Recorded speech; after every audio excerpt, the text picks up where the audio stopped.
And Megan Fox here at PJ Media is explaining. What's tip 4?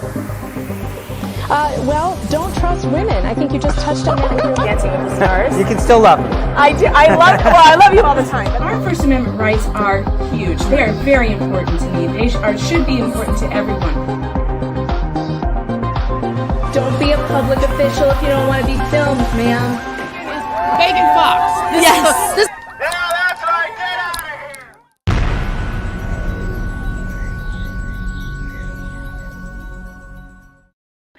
Good morning, everyone. I'm Megan Fox. I am a journalist. I am a broadcaster. I write on pjmedia.com. Have you been over there lately? Have you? Have you been to pjmedia.com? You can follow me on Locals too. And if you are a Locals follower, then you came with me to go vote today. Why is my camera backwards? I don't understand. So I'm wearing the stupid sticker, the stupid sticker that they give you.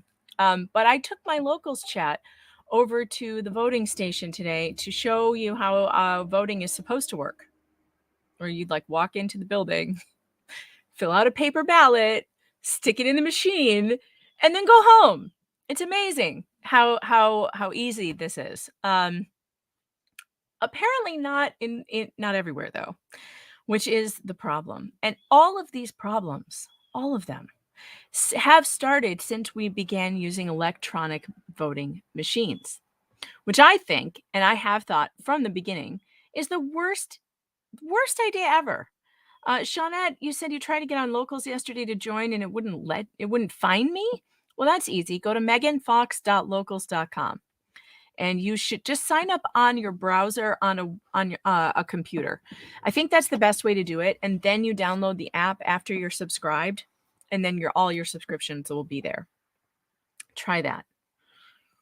And those of you who came with me to vote today, this morning, also got to see my new coffee machine. I got a Ninja. And it's really great. I love it. And I gave a little demonstration. Now, I know the Locals live stream cut off early for some reason. So I found out that Locals is weird. So I'm on the tier. So it has tiers depending on how many supporters you have. And I'm like, I don't know, maybe 20 away from being at the next tier level.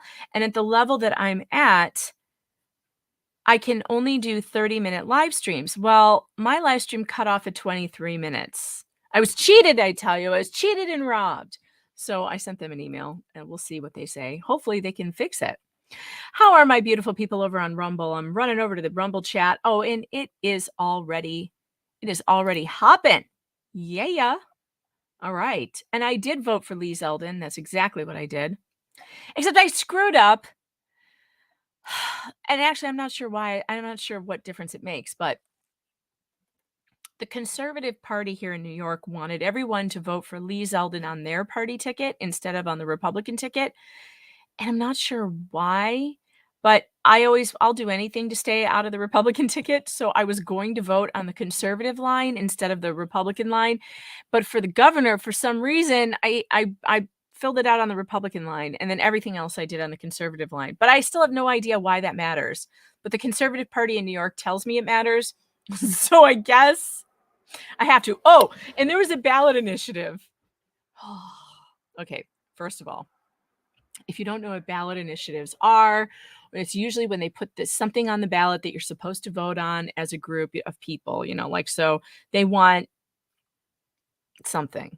In New York, it was $400 billion with a B, $billion for some green energy bullshit.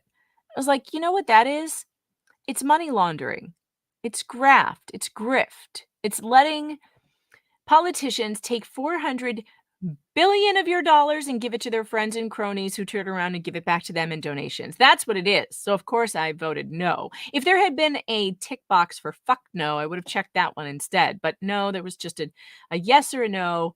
And what? Shawnette, are you saying Locals said my page does not exist? Wait a minute. Hold on. Or are you having trouble getting to Locals in general?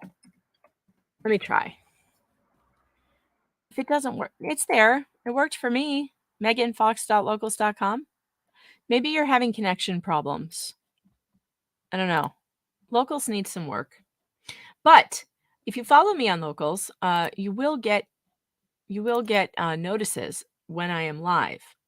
And they're much better about giving you your notifications. So good morning, everyone. My guests are not here yet. I'm not sure why. Didn't I give them the right link? I don't know what's going on. I'll just go over to the Rumbles chat and see what you guys are saying. Tabulators in Texas not working. Yeah, I know. We're going to get to it. There's a whole lot of shenanigans going on already.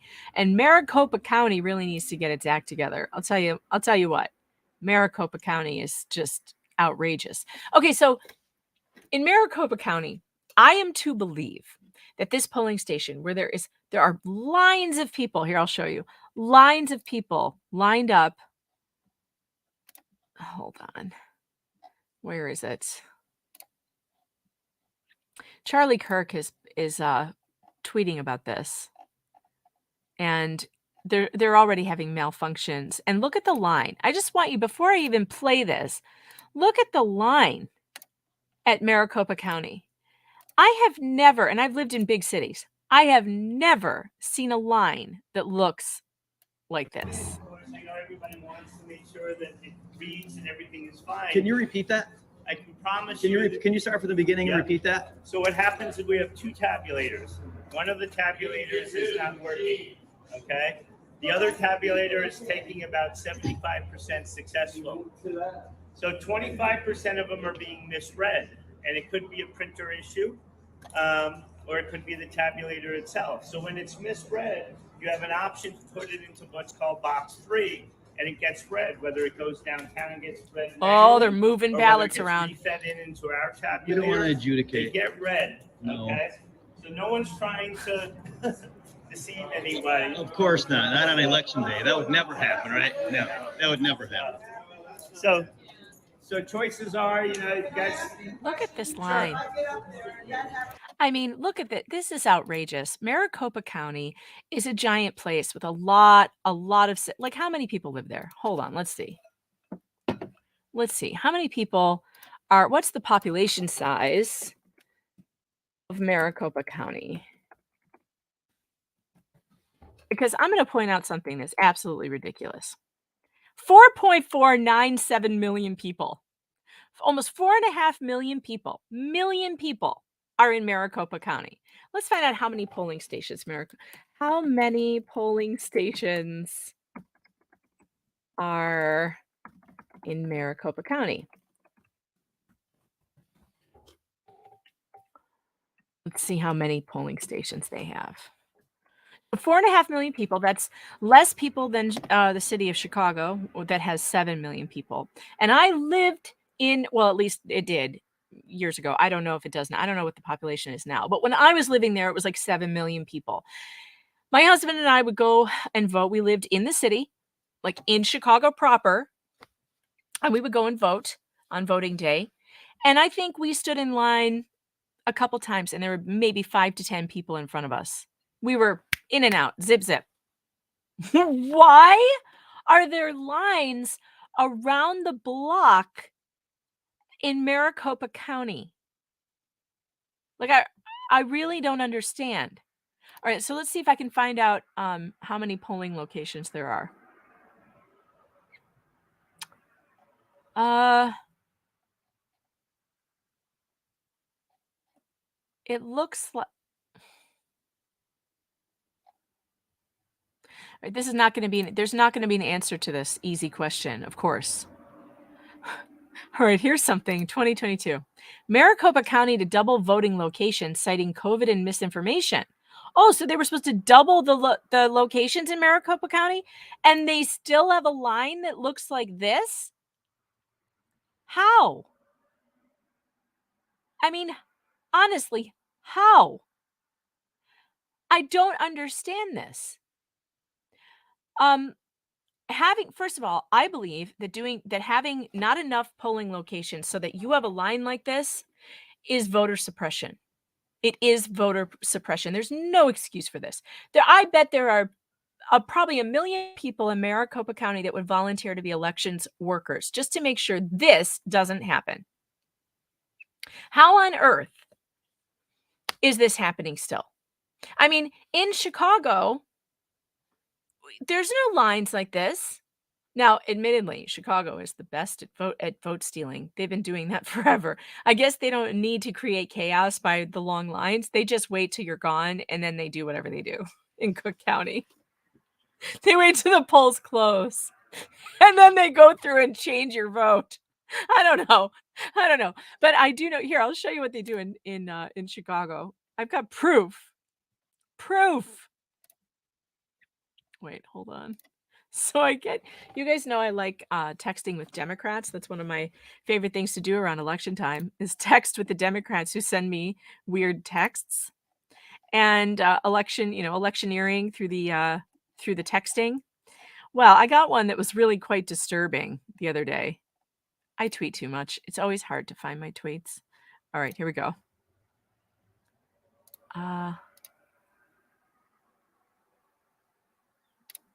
Presents, share screen. Okay.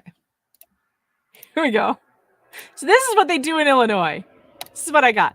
Hi, Megan. This is Ryan, a volunteer with the Democrat Party of Illinois.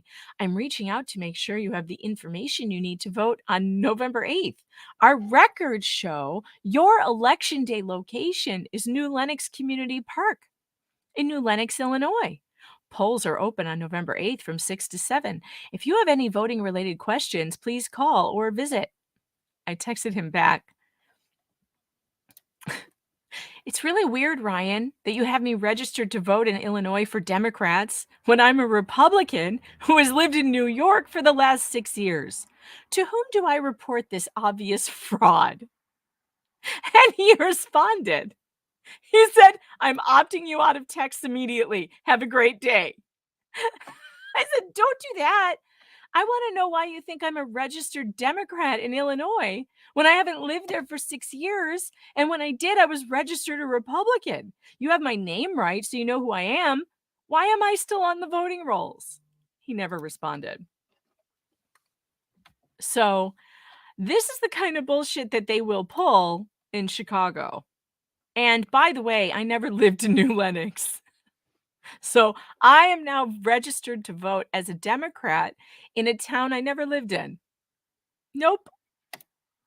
Didn't live there. So for those of you who think that there's no such thing as voter fraud, come on now. Welcome to the program now, Alvin Lui of Courage is a Habit. Thanks for being here. Happy Election Day, Alvin. Hello. What is up, Megan? Well, I was just going over the fact that I appear to be registered to vote as a Democrat in Illinois. Okay.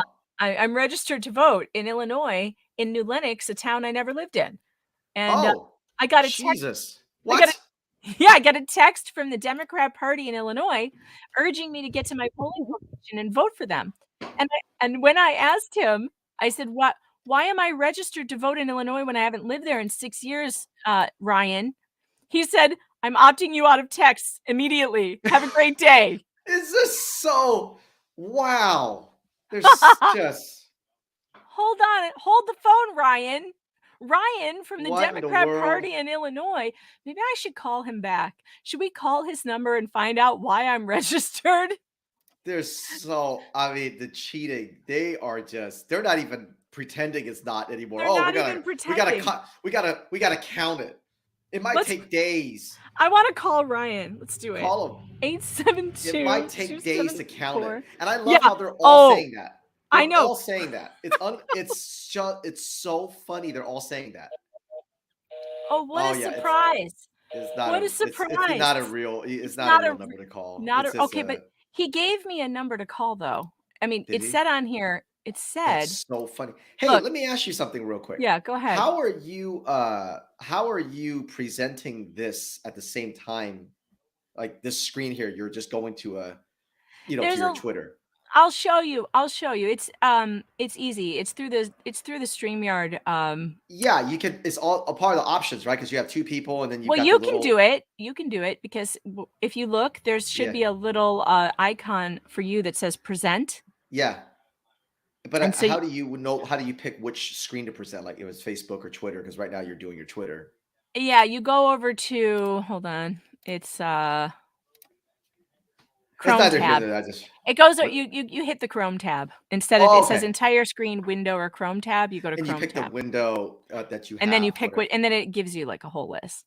But yeah, he gave me he gave me a number. There was a number attached to this. Let's do that. It says you can call with election related questions. So let's call 855 458. I can't like this. I popped in at just the right time. Oh my God, you're hilarious, Megan. Can you believe this? Why am I registered in a place I never lived? Calling the Election Protection Hotline. Ooh. Press 1 to speak to a representative. Press 2 to leave a voicemail. Hang on. I want number 1. Oh boy. Now I have to sit through bad hold music. This is always fun. I want to hear this. The Election Protection Hotline. Wow. Serious. Hello. You've reached Marin Ronan, Kansas. Please leave me a message and I'll get back to you as soon as I can. Thanks. I have to leave a message. Hi, Marin. My name's Megan Fox. I got a text from one of your workers named Ryan. He said that he was reaching out to me because he was telling me about my polling place, which is listed as 701 West Haven, New Lenox, Illinois, and that I was registered as a Democrat in Illinois. The problem here is that I haven't lived in Illinois for 6 years. And when I did, I didn't live in New Lenox and I wasn't registered as a Democrat. I'm a registered Republican, or at least I was in Illinois. And I haven't been there for 6 years. So I'm pretty worried that I'm registered in a place I never lived for a party I never belonged to. And I'm wondering if who's voting in my name. Could you give me a call back or something? I'll give you my number. Hold on.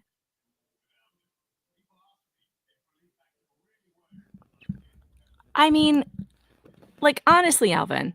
Wow. They picked the wrong person to do this to. That's so funny. But it's not the first time. At the same time. It's not the first time. No. So in Illinois, when I had moved different to a different town from where I lived. I was in Tinley Park and I had moved to Mokina. So I was registered in, and I had filled out the paperwork, to change my registration to my new town, to Mokina. And there was some shenanigans going on, and I was interested to see whether I was still registered over in Tinley.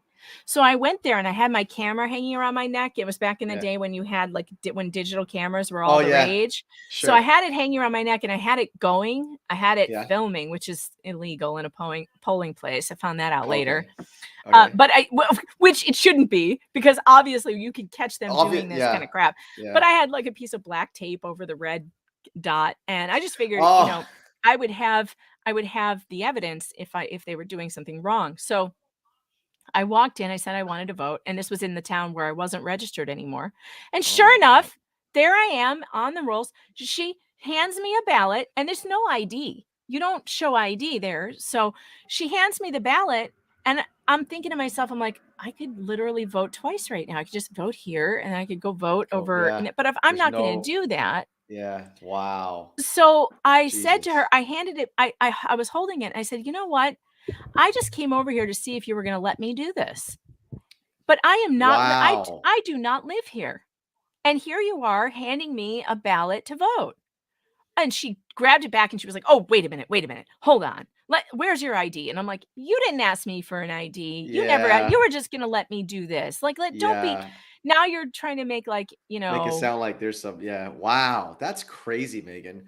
Yeah. There's just there are countries who literally the whole entire country, they add in one day. And here, Pennsylvania, it's going to be a few days. This thing about a few days. Anybody with two brain cells will know they're just looking for magic. You know, the thing that got me about the 2020, about the when they just stopped and then all of a sudden they found all these ballots. It's not that they found all these ballots. I mean, even though that's a big thing, it was that all the ballots they found just happened to go for Biden. I know. Even if they found ballots, how come it isn't like 60-40 or, you know?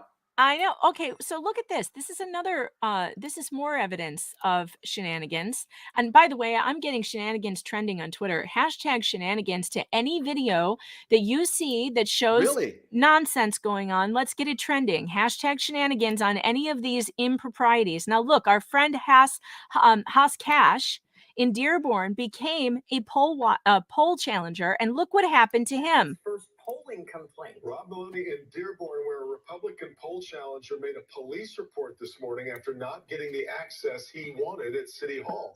Rob, you got to look at what both sides are saying about this. Well, we have done that, Devin. And, here's the thing. What many people don't know is that there are ways to check oversight at the polls. One is with a poll watcher. They're not allowed to talk to anybody. They can just watch. But there are poll challengers, okay? And that's Hassan Aoun is a poll challenger. They can have autonomy around the place. They can talk to the election officials, cannot talk to voters. But what happened here was the election challenger was denied access. So he filed that police report.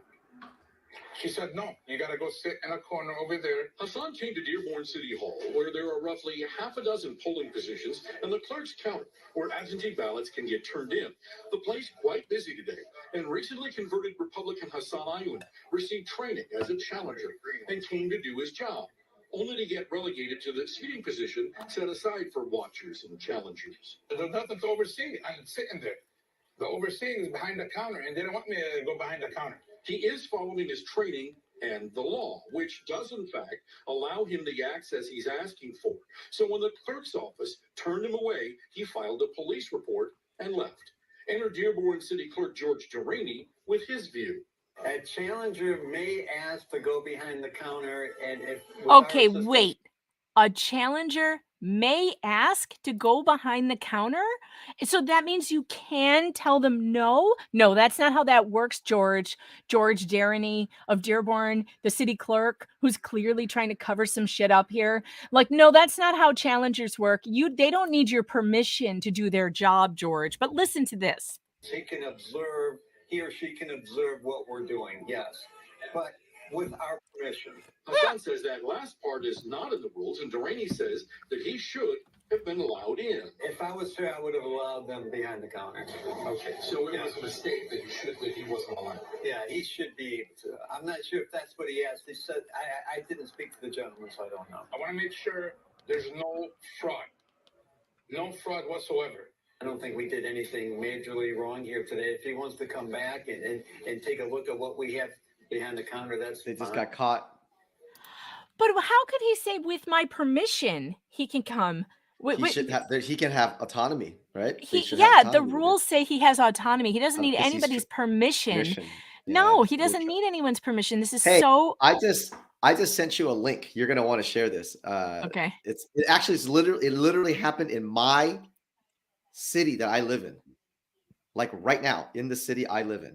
Where did you put it in the private chat? Okay, hold on. Yeah. Coming to this stream right now is Welsh Republic Podcast Welsh, all the way from New Zealand, and you pay attention to American elections, which is incredible to me. Good for you. Welcome to the podcast. Meet Alvin Lui. Alvin's from Courage is a Habit. This is Welsh. Hi, nice to meet you, man. Welsh, nice to meet you, sir. How are you guys doing today? We're doing well. It's election shenanigans extravaganza here, because this is going to be all day now. A lot of groundwork to lay for cheating. It's ridiculous, isn't it? It is absolutely ridiculous. I really hope it doesn't turn out to be like 2020 again. Well, it's people are a lot more. Even people who thought, oh, maybe there's not. Now that they're seeing this, it's like, God, this is they're so shady. The whole It might take us a few days to count. It's never before like this. So it's just the fact that they're all saying that now. They're already setting the ground for cheating because they know they're going to get trounced today. Exactly, which is why they're doing the thing that they're doing and saying it's going to take days. It's going to take days to count. Yes. And did you see ABCs? Oh my gosh. Wait. Let's finish this video because there's a little bit more here. And then I'm going to show you ABC. Well, Hassan said he would not go back inside today. He said he's going to take all of this to the Republican Party and the people that trained him to see what they have to say about it. In the meantime, we went to Dearborn PD, and we did ask to see the police report. They said that we probably would not get access to it for the next 3 to 5 business days. Back to you. So did Hassan say why he didn't go back in today then, Ron?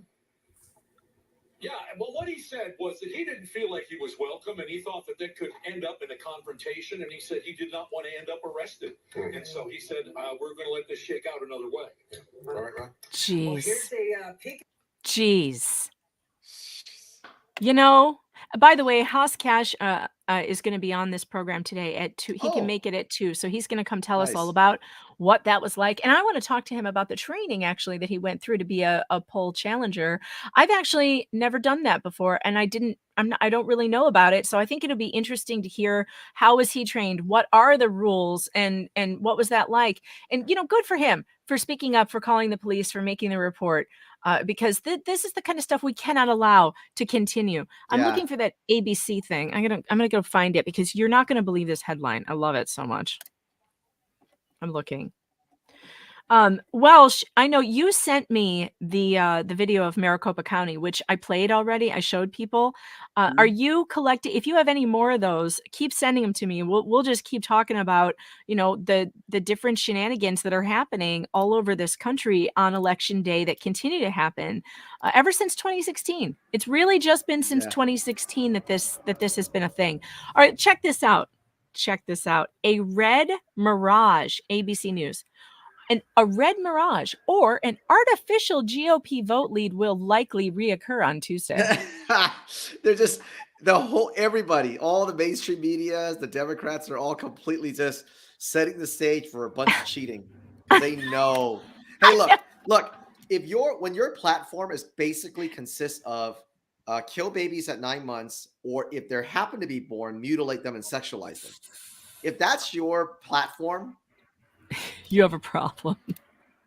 That's not a good PR. That's not good PR. Let's look at this article. Early election night results might not indicate final tallies, and why that's okay. That's okay. It's so cha-cha. That's absolutely ridiculous. A red Mirage or an artificial GOP vote lead will likely reoccur Tuesday. As early election day results come in on Tuesday, it will likely appear that a Republican candidates vying for any number of the federal or statewide races appear to be leading their Democratic opponents, even by large margins.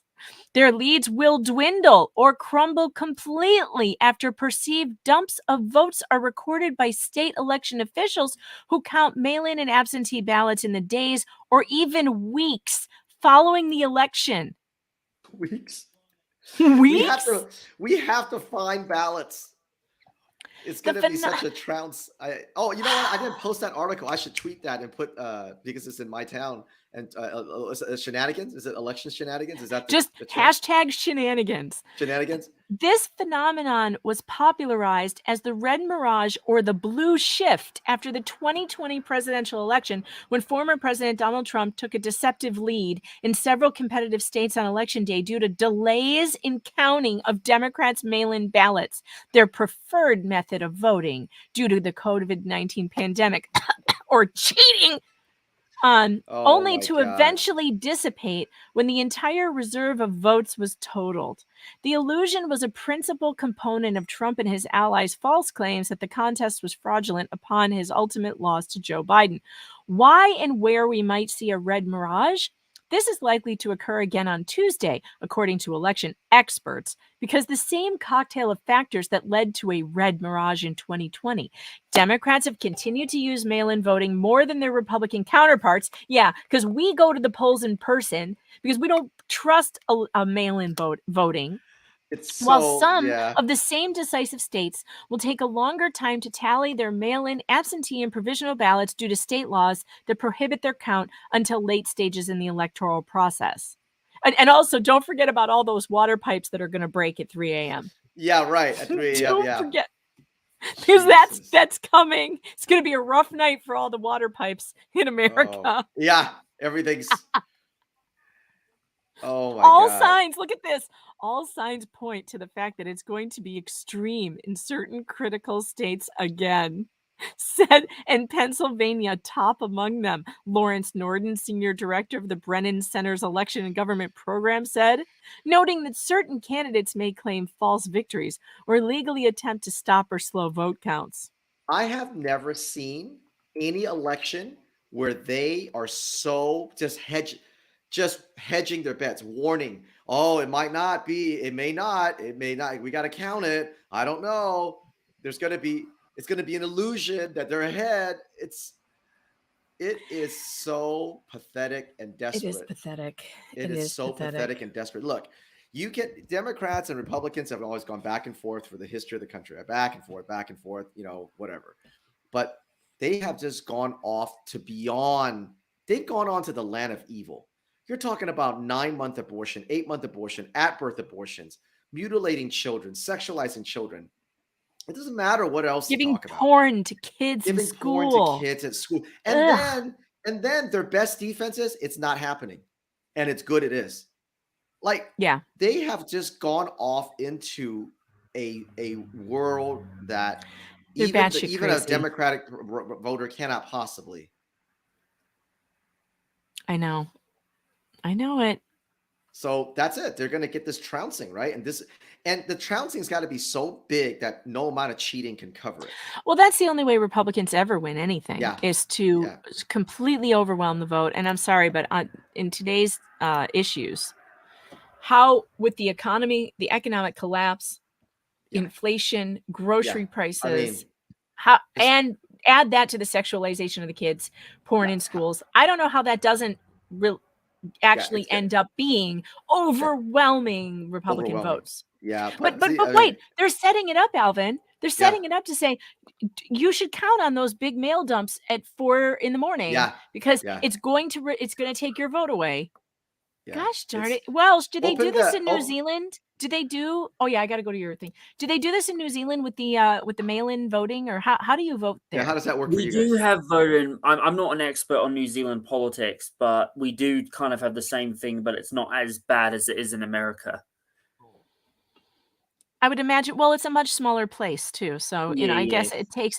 Look, I'm under the impression that in order for elections to be fair in America again, so that we all feel that our vote has been counted, we need to go back to paper ballots and dye our fingers purple when we vote. I'm not kidding. That's a very good idea. Yeah, I'm not kidding. And one statistic I just want to bring up, it's funny how in a lot of European countries, they have more stricter voting laws than they do in America. And I think America needs to fix its voting laws too, because especially when you mention how there's some places in America that don't have voter ID, for people to vote, that's silly. That definitely needs to improve. Yeah.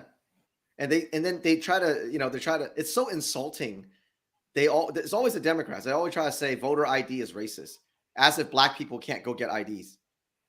Now they're now saying it's transphobic too. Trans people have an ID problem because some of them don't have IDs that match their gender, and so it's triggering for them to have to use an ID. You know what? Then they should not. Then they shouldn't vote. Then if you're that dumb and you're that fragile, then you're too stupid to make good decisions for the country. Then speaking of people who shouldn't vote. Speaking of people who should not vote, I am not a fan of everybody go vote. I don't subscribe to that at all.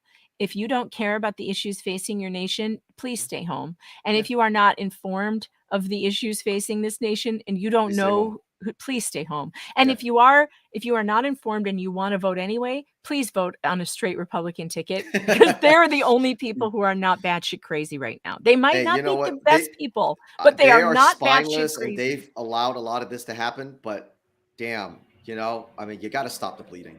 You got to stop the bleeding, and the only way to do that is to vote a straight red ticket right now. Scooter McDuder, thanks for the super chat, says, I, for one, can't wait to celebrate the election of our first Black woman lesbian here in Georgia. Yeah, I don't think that's going to happen. Because that's really what is that intersectionality that counts. That's what people are concerned about in Georgia right now. Black lesbian, not $7 loaves of bread. Yeah, but no, that's it. The first Black lesbian. How many intersectionality things can you add after the word first? That's the race. to it, right? It doesn't matter, $7 gas, doesn't matter. As long as they're the first $7 gas. The first Notice black, they got half the gas black, half prices. yeah. Notice they got them down though right before the election because it's not down as far as they should be. Down from last month. Down from last week.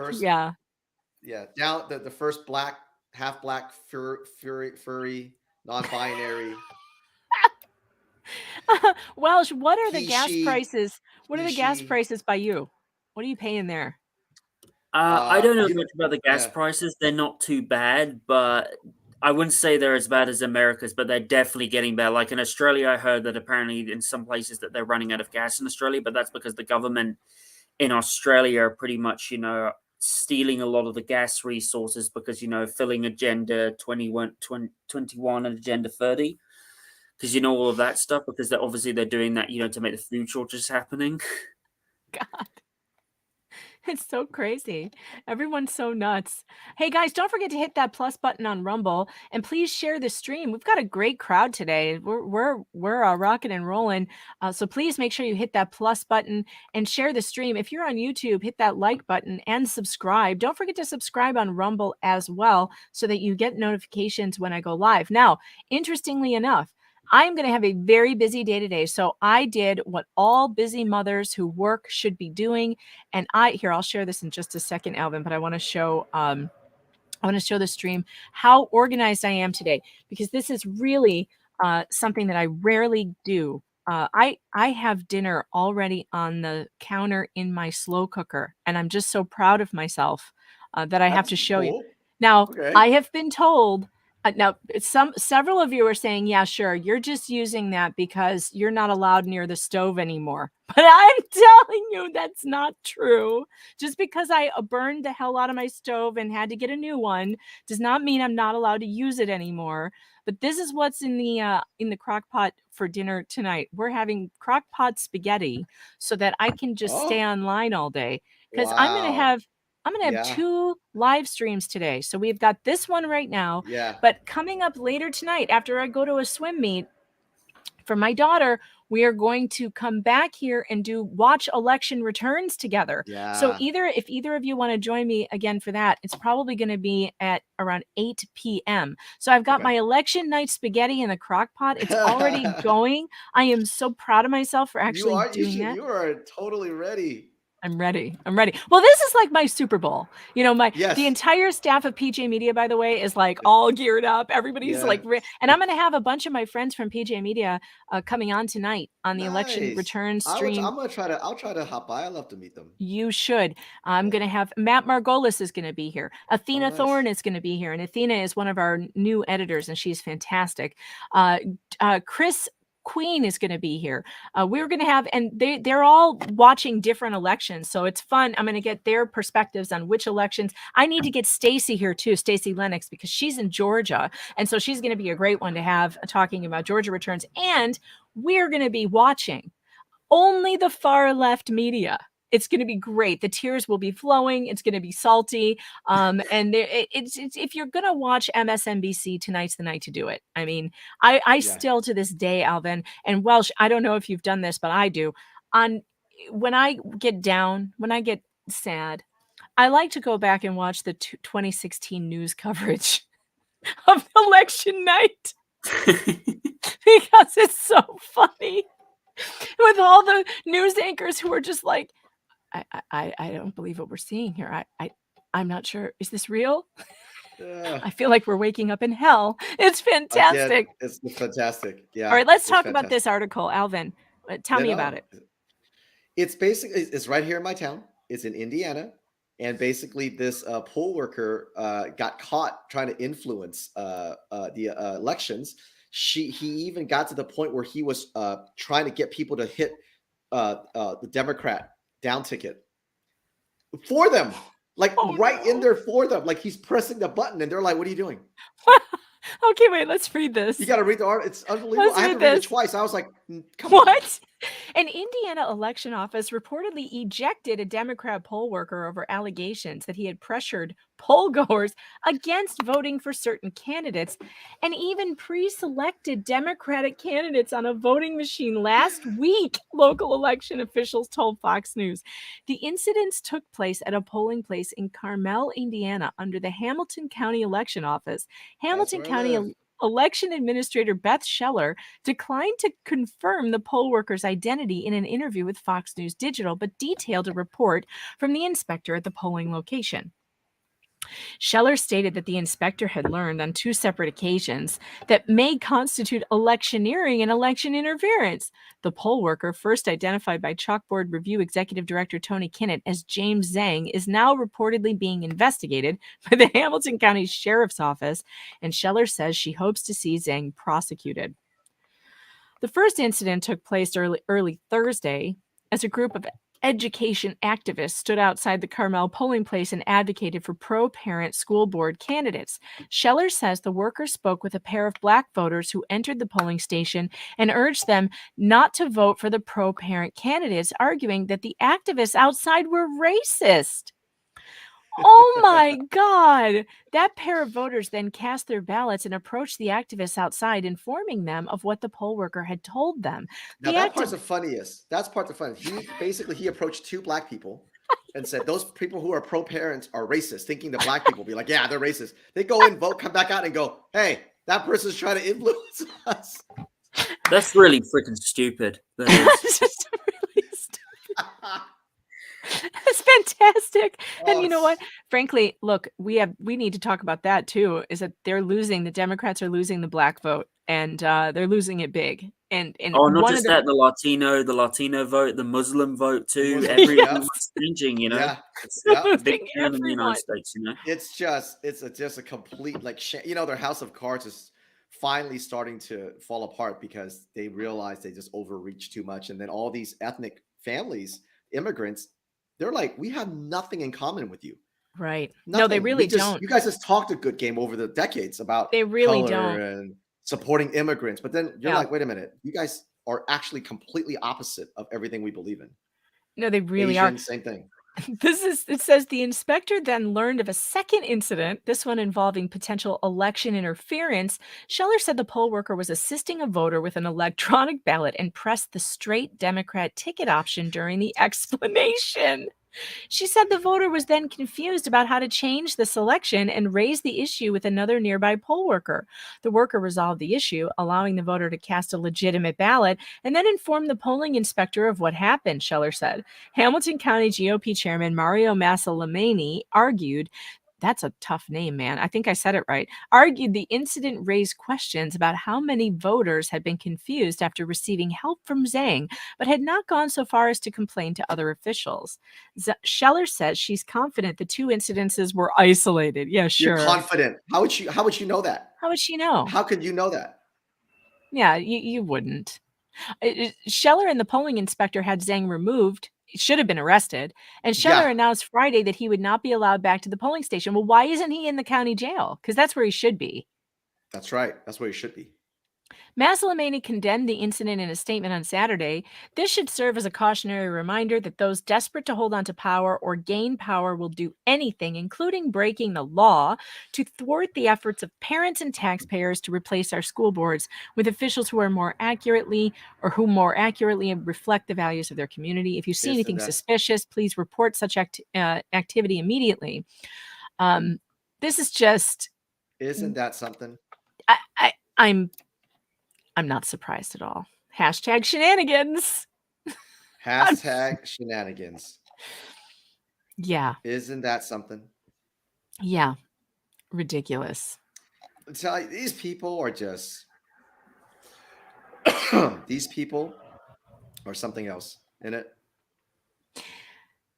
It's hard to understand. It's like hard to wrap my mind around the fact that people are still trying to say that there's no such, our elections are they're so great and they're so secure. The most secure election ever. Like how can you look at this stuff and really think that was absolutely ridiculous claim by Biden, wasn't it? Like how the fact that he even managed to win was a joke. Like, the guy barely even had anyone who showed up at his rallies, and you look at Trump's rallies, and even Obama's rallies, Obama had freaking more people than freaking Biden did.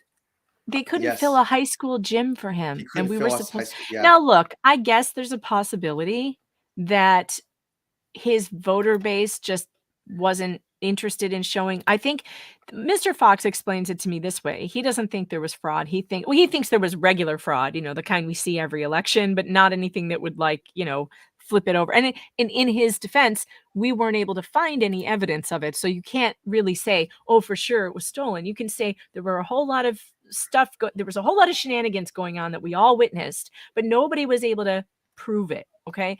Right. So what he thinks is that the vote against Trump vote, it wasn't for Biden. It was against Trump. Against Trump. I agree. None of these people liked Joe Biden. Hey, John Delarose, if you want to get in here, you are totally welcome. You want to come in here? I'll send you an invite. If you're available, you can pop in. And I don't think anyone really wanted Joe Biden. I think it was just, well, he's not Trump.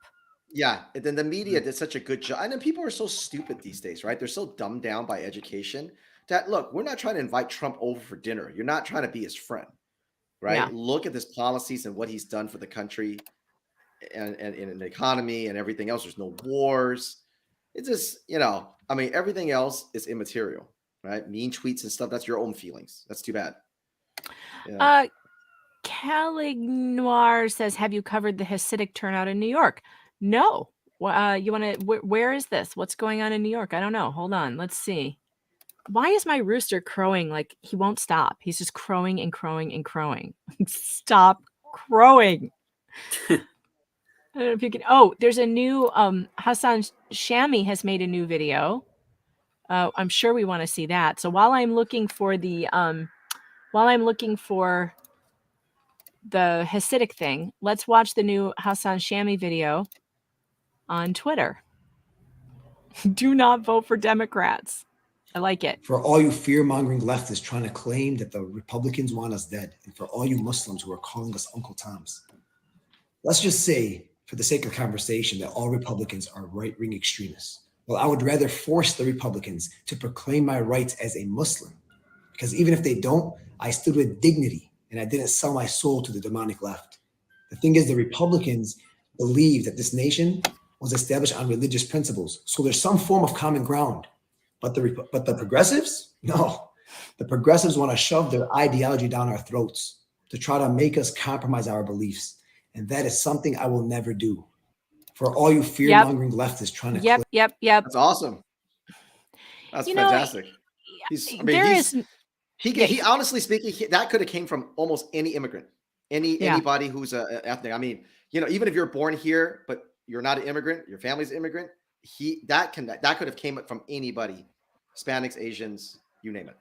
Well, and I understand that there may be some reticence in the Muslim community. They feel like Republicans don't want their religion practiced in the public square, but I don't really think that's true. I don't feel that way. I think there have been some arguments over the call to prayer because people don't want to necessarily hear, but that's also like a noise complaint.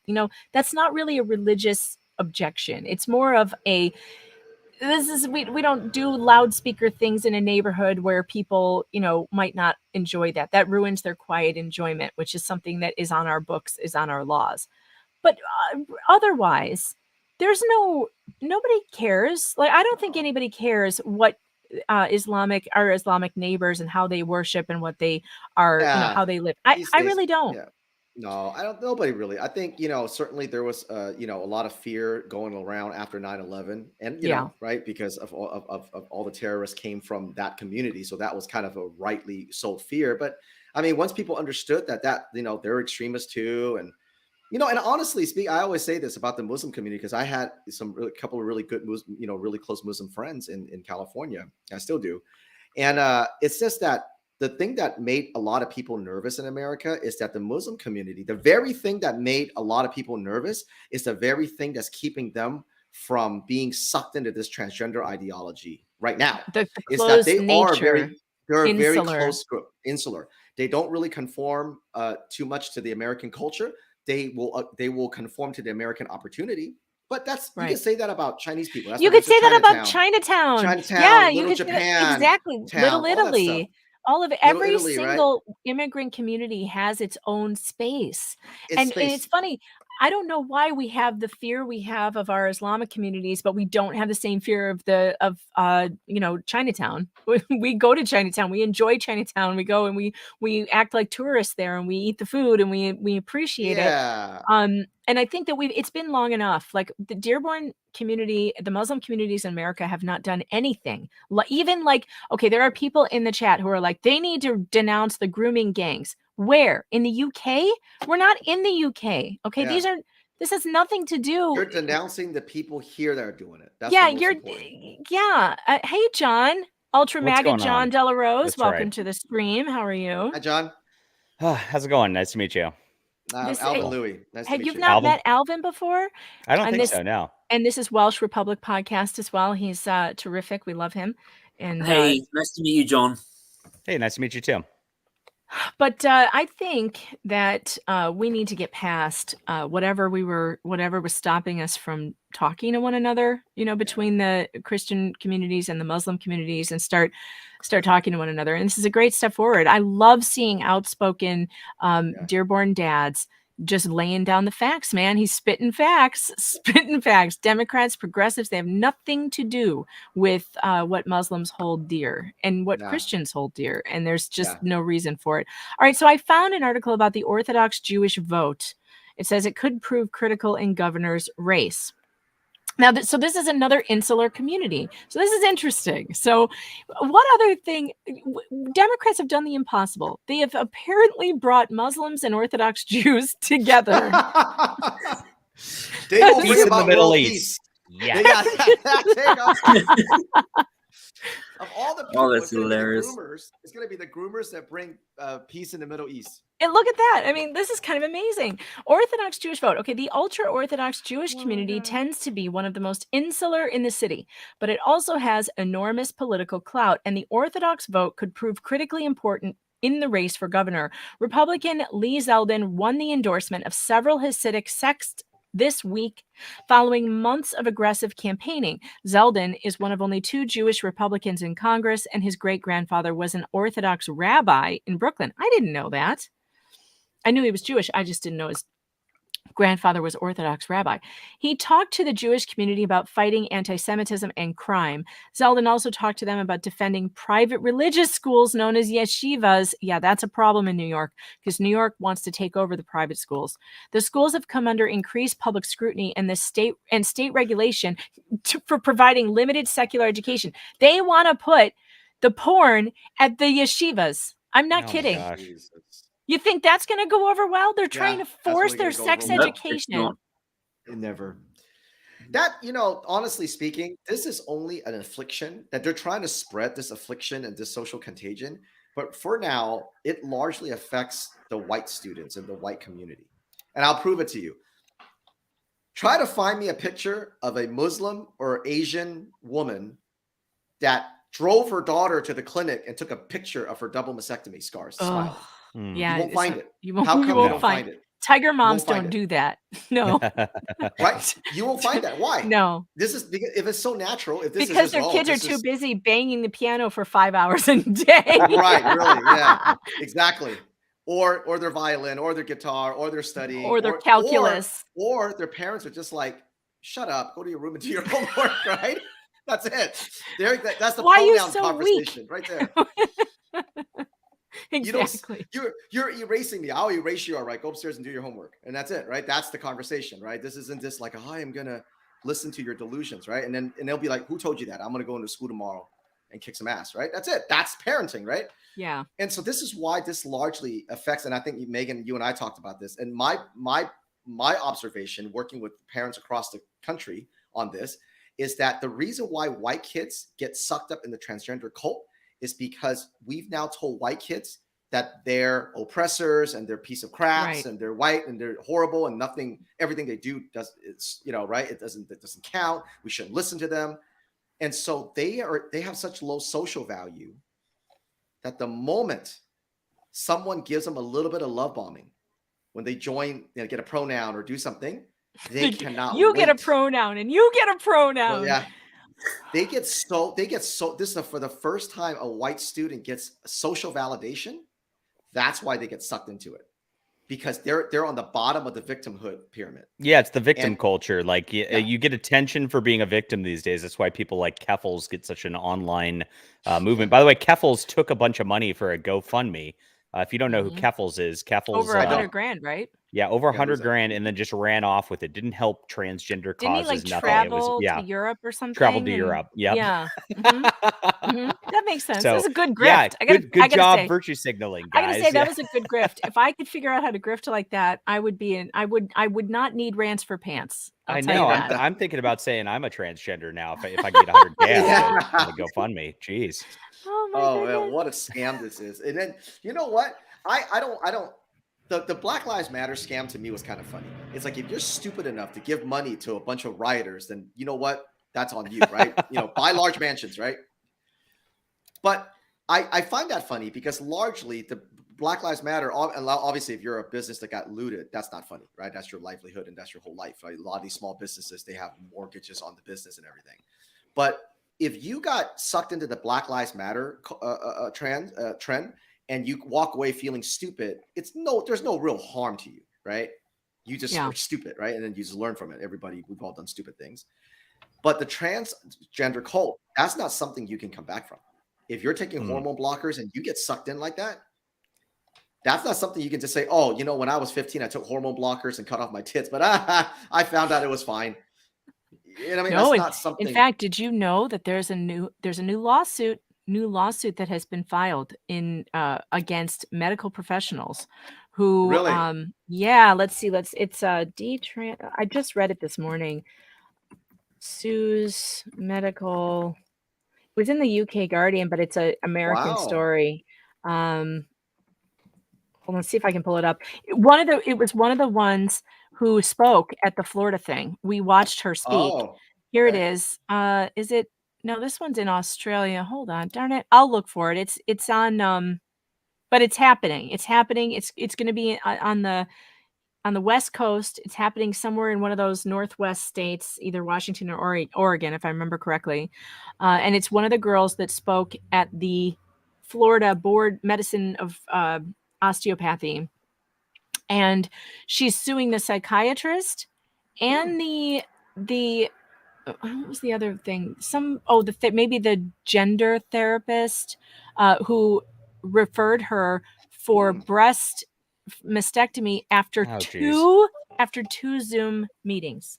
2 Zoom meetings. Wow. One was only an hour and the other one was 40 minutes. And her story is so sad. She's like, when she stood up in Florida, she was the one who said, "Who's going to love me now?" And I just about died. Like, it's rough. There's the article coming out now. People, these women, they're trying to detransition, but their voice will pretty much sounds like a guy's. They can't breastfeed, even if they could get married one day, even if they could have kids. It affects their everything, right? It affects their bone density, it affects their reproductive everything. So even if they didn't get to the full surgery, the fact that the hormones and everything screwed up their voice, they have a hard time finding relationships. They have a hard time being sexual. They can't breastfeed. I mean, all the things that they're robbing from them. And it's a decision they make as a teenager. Should we talk about the hormone abuse that's been going on for decades that really has destroyed our culture that nobody's talking about here that needs to be removed? It's called birth control. And it's evil. Yeah. It's true. Right? It's true. And it ruined women. Yeah. So it has. It really has. Yeah. Did you know that birth control makes you fat and ugly? Yes. It makes women unattractive to men. It also makes them smell bad to men. It screws with their pheromones. I am a proponent of if you need birth control, you should probably stick with non-hormonal interventions like either condoms or natural family planning or whatever it is, and just be married so that if you do get pregnant, it's not a big deal.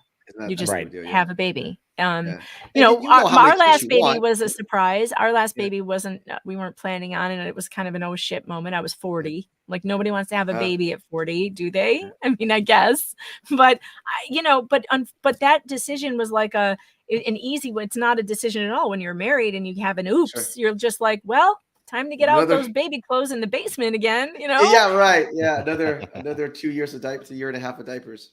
Yeah, it's a much easier decision. It's a Sure. much easier problem to have when you are in a committed relationship and you are, you know, not out there on your own facing poverty and whatever else is going on. It's just easier to not take the risk. To treat it like a blessing and not treat it like a curse. Yes. right. I felt really stupid after being really worried about my last baby. I felt really dumb afterwards. Like as soon as he was born, I was like, what was I all upset about? What was that? He's so cute, you know, like, Yeah, right. and he was my first boy. And like, it was just like, this is the most exciting thing ever. Both my husband and I were like, I remember laying on the bed with him between us and he was this tiny, brand new little thing. And we were just staring at him and we started laughing. I said, why are we so dumb? Why are we so worried about this? We love babies. Babies are great. And he felt the same way. He was like, I don't know. Why do we do this to ourselves? I don't know, but he's been You start, and then you get into that, you know, what's that first 30, 60 days where you're not sleeping. You're like, oh, that's why. Okay, That's why. That's You why. know, with my last one, I think I was so used to it. I actually really enjoyed that nighttime time with him. I just realized, you know, this is my baby. He's the last one. There's no It's the babies last one. coming It's the after this. right, So it's the I will last one. sit up with you and rock you Yeah. in a rocking chair as many times. My husband and I used to fight over him at night. Like we would fight. No, I'll do it. No, I'll do it. No, let me do it. Oh, yeah. Well, you know, being the last one is that also you really cherish the. Yeah. It goes so fast, that baby time. And like by the time you've had a couple kids, like you just learn how to survive on no sleep. You just learn it, you know? It's just something it's now a part of life. You just don't sleep much anymore. And really I you just couldn't don't sleep anyway. Yeah. Yeah, you know? Being a parent is really a good thing, and having children is a blessing like you can't even believe. They're so funny. Like yesterday, my son, he's 8, and he's the only one of my kids who's going to be a New Yorker. He's a New York kid because we moved here when he was 2. So he has no memories of Chicago. The girls do, and they're more Chicago oriented kind of kids. But my son is going to be the one who's from New York. And he will say things and I'm like, what are you talking? He's like, where's my lunch pail? And I'm like, what's a lunch pail? What are you talking about? I said, you mean your lunchbox? He goes, Mom, it's not a lunchbox. It's a lunch pail. And I'm like, where do you learn this? He's like, that's what everybody calls it at school. I'm like, I thought that was a boomer thing. I have no idea. But apparently in Western New York, it is not a lunchbox. It's a lunch pail. And now I have to fight with an 8-year-old. Yeah. I have to fight with an 8-year-old about lunch pails or lunch boxes. It's weird. How interesting. I've never heard pails. That sounds like an older thing to talk about. Doesn't it? I know. Yeah. Although maybe it's the area where we are because this is such an old farm place. Like maybe it hasn't been too long since the kids were taking their lunch to school in a bucket, you know, the lard buckets. Yeah. Because we've got a ton of like little schoolhouses around here that I think were 1-room schoolhouses that were open for a really long time. Like I think they just recently shut down some of those, you know, like as early as maybe 20, 30 years ago. So it's just a different type of place here. Plus we're a lot closer to Canada. So maybe it's a Canadian thing. Who knows? But it's just funny listening to my 8-year-old, you know, tell me what's what. No, Mom. So all right. What other shenanigans are going on? Does anybody know? You guys got any? I just sent you another video of this person saying nothing's working. Oh, wonderful. Oh okay, let's pull this up. Nothing's working. You know what? Isn't that just a perfect statement? It's a perfect statement for Biden's economy. Nothing's working. Absolutely. It is. Absolutely. We also got a candidate for AZ Corporation Commission. Democrat lady went out there and said, and is trying to gaslight everybody with a tweet. I guess I'll share this too. You guys put this up first. All right, let's watch this. Okay. So it got misread, but then what was happening? put it in there. Yeah. And tonight, a Republican and a Democrat will sit and go through all of the misread No ballots way. all over the county Okay. and count them. No and it way. will get counted. No Okay. way. And both machines are not working. Yeah. No, nothing's No. working. Okay. Adjudication, by the way, is not what you want. You want the machine to count the ballot. You don't want people with their grubby little fingers on your ballot. That's how stuff gets thrown out. Right. And if, by the way, if your vote's not counted all day and there's a problem with the machine or something like that, somebody counting it at night, just because there's a Republican sitting there after it's been 10 hours of it not working, doesn't mean it suddenly magically works. Like, I mean, you cast your vote and it could just be off into the, who knows, in the abyss. What she's saying is that they're going to count them by hand later tonight. And you know what that means at 3 a.m. Oh, I know what that means. Yeah. At 3 You know a.m. what that means. That's How exactly what come it means. they've had plenty of time to make sure that these machines work before Election Day? I And know. here's the other problem that I have with Maricopa County saying they only have 2 ballot counters. My little town here that has 1,000 people in it, that's it. That's the population of where I live, 1,000 people, has 2 tabulators. How can Maricopa County, one of their biggest polling stations with lines across, down and around the building, how can they only have 2? How? That's absurd. And this is why people don't trust the American election system. Outrageous. And before we get onto John's video, I also just send another thing to Megan. There's a thing now saying breaking news from the same Twitter page. That's saying new now issues reporting with machines in, I can't pronounce the name, but the workers telling the voter to stop filming the issue. Here we go. Here it is. If this isn't working, if these machines are working, this is a big issue. What is against the law? Photos and videos. No, I can have a video if this is not working. This is not okay. Did it work? Yes. Okay. Against the law. Amazing. This is wrong.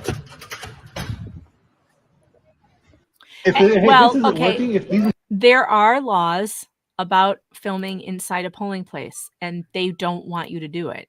And and obviously, I think we all know why. Yes. And I think that those laws are bullshit. Okay, what are we looking at here, John? All right. So this is some Democrat Arizona candidate and trying to gaslight everybody, saying, today there will be a lot of noise from Republicans about minor issues at polling places. I urge you to ignore it. I urge the media to ignore it. We have an expertly run election system in Maricopa County. It doesn't look very expert. Not even close. Minor. It's not even close. Yeah, it's not even close to being expert. Like what? Yeah. What? Is this crazy? So this is gaslighting on like the next level. Yeah, they know it. What's There's the so ratio? much of this. What's the ratio? The ratio's gonna be pretty good. How do I look at the who's got the replies? So she's turned. Oh, look, only people she mentioned can reply now. She turned off. That's replies. why it's not ratioed. Gotcha. That makes sense. Don't forget, we are streaming on Rumble right now. If you guys on YouTube want to get over to the Rumble chat, if you want to be over there, because it's a little freer over there. Actually, it's a lot freer over there. I will drop the chat for you, or in the link in the chat. Are we being serenaded by a piano? I hear some kind of piano. Oh, it's my it's my little girl practicing piano. Aw, that's cute. That's very cute. You can hear that. Yeah. Let's see. Alpha Zulu says, I am on the phone with someone who said the ballot readers in Mesa are not working correctly. Oh, great. It's the perfect statement. Issue. Nothing's working in Biden's economy. Nothing's working. It's the perfect. Working. That surmises the entire administration. Yeah, I agree with this one. 3. She says machines aren't working. Everybody needs to say, fine, we'll wait here until they're fixed. I agree. Yeah. We'll wait for the technician to come and fix the machines. The other thing they said the first person said in Maricopa was there's only 25% of the ballots being counted properly. So I don't know if I even believe that either. Like, what's wrong with these machines that they can't count the votes? I've never been to a polling station, even in Chicago, where the tabulators weren't working. Right. Maybe Medically Blonde. I always say I had him when I was 40. I was actually 39 because I was turning 40. So I'm actually I'm going to be 47 this year, not 48, but close.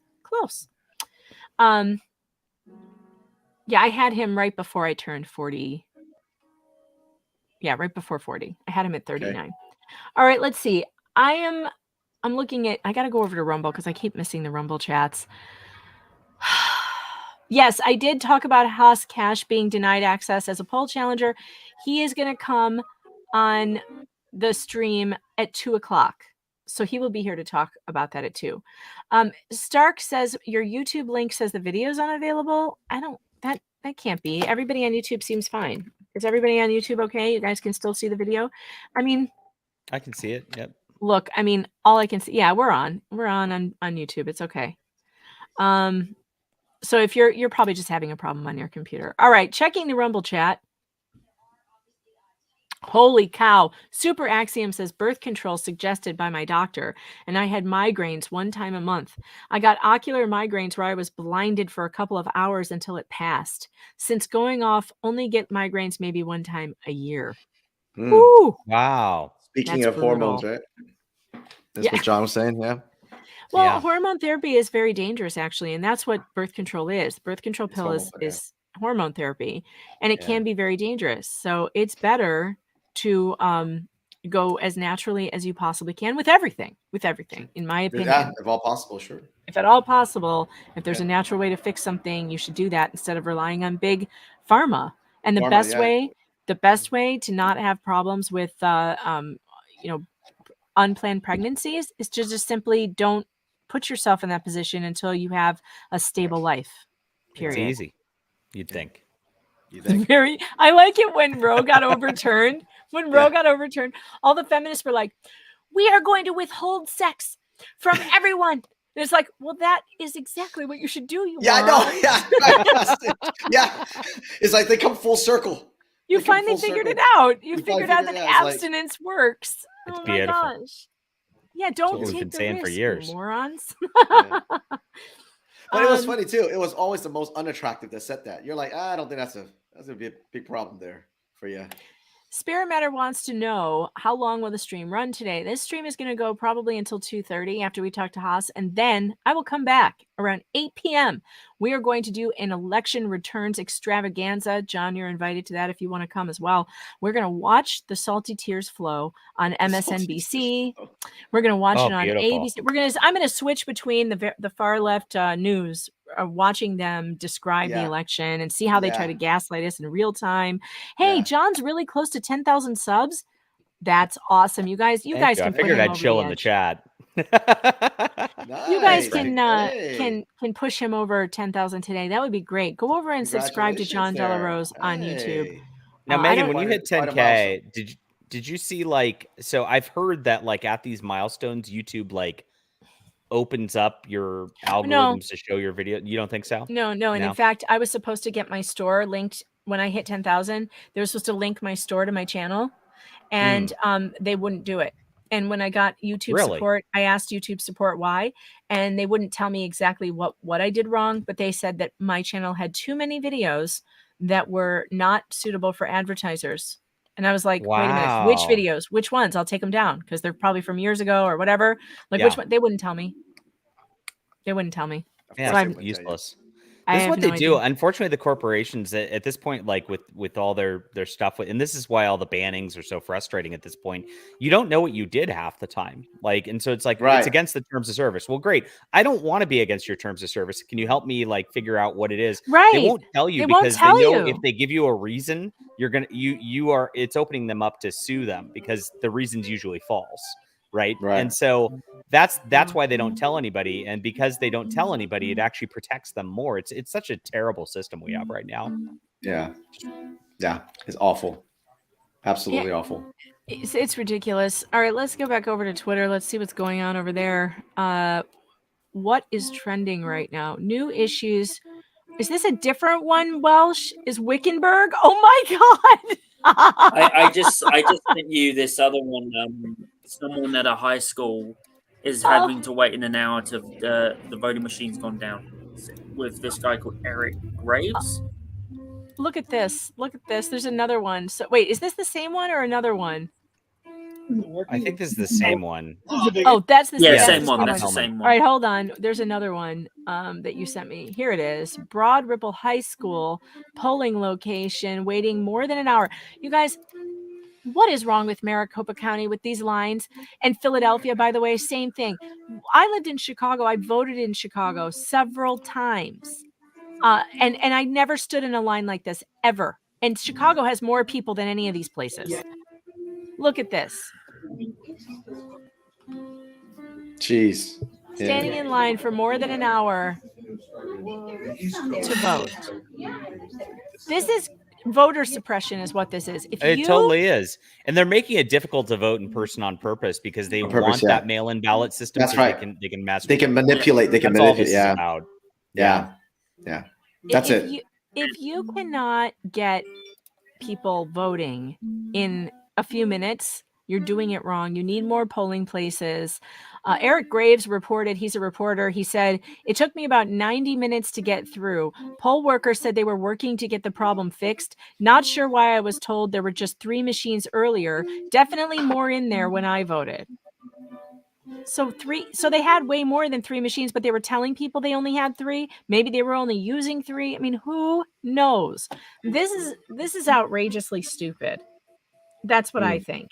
Outrageously stupid, and also seems like it's purposeful. All right, so locals support. You guys probably know I had a locals issue today. They cut off my live stream before my time limit.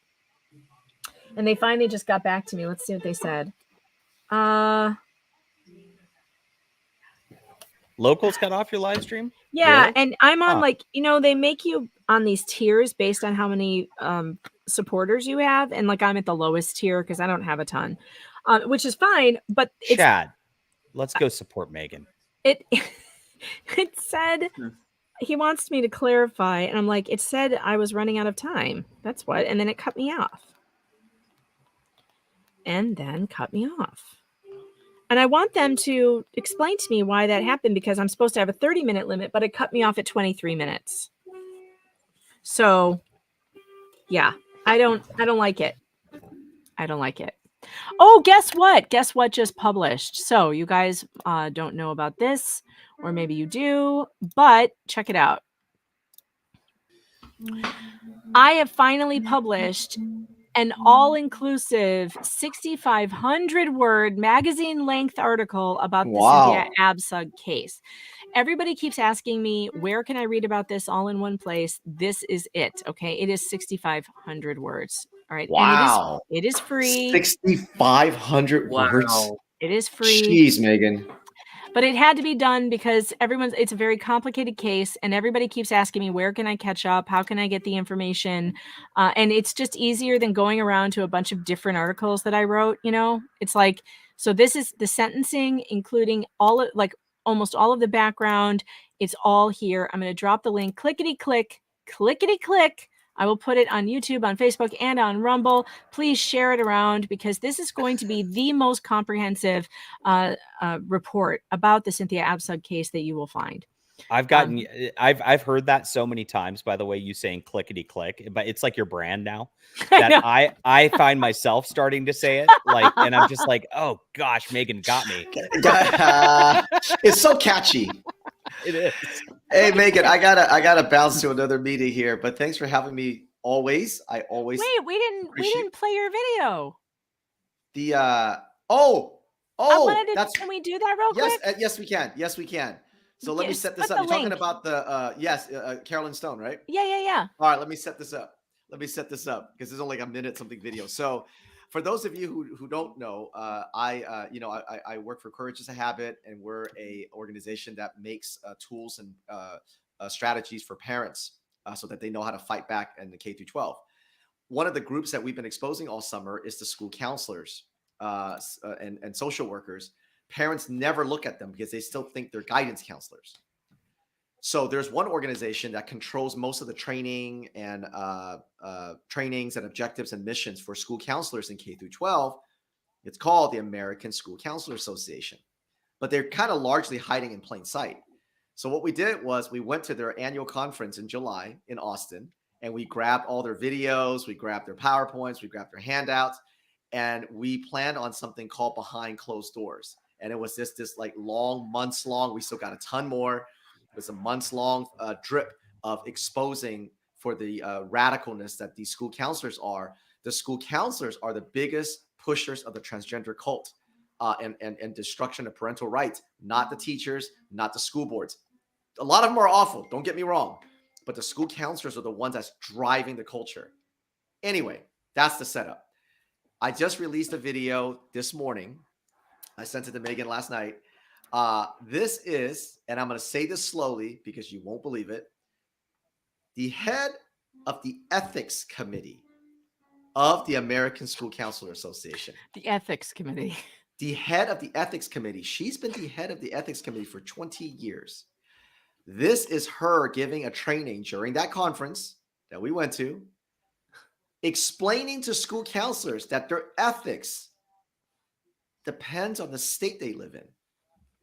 She single-handedly just proved why the parental rights bill in Florida is necessary. All the woke assholes kept telling you it's not necessary. They're not doing it.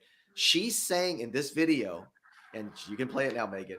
That did you send me the link? Can you pull up the link? You want to just stick it in the private chat? In a private chat? Okay. Yeah. So this is the video of her saying, hey, I can't behave the same way in Florida that I could somewhere else in New York. Yeah, New York. But keep in mind, this is the same woman who we did an expose on here, and I called her and got her on the phone, if you remember that, and interviewed her for an entire hour about why she said what she said at this conference about how a counselor came up to her and told her that she took a child against her mother's will to get birth control at a clinic. Okay. That she encouraged the crowd to just not say anything, not tell. Here we go.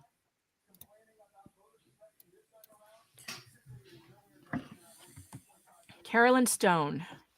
One of the things that we have to always factor in as educators is the fact that we are in a setting where parents are made to relinquish custody and control of their children. Now think about that. There is no other setting or no other time when a parent is made to give up control of their child. We also have to factor in the fact that it matters where you live, folks. It does, doesn't it? I'm in Florida.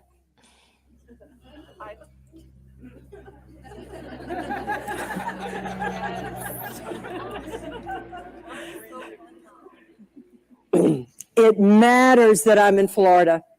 It matters that 2 school counselors right now in Florida have had lawsuits filed against them because they did not alert parents when the child told them about their need to transition. So it matters where you are.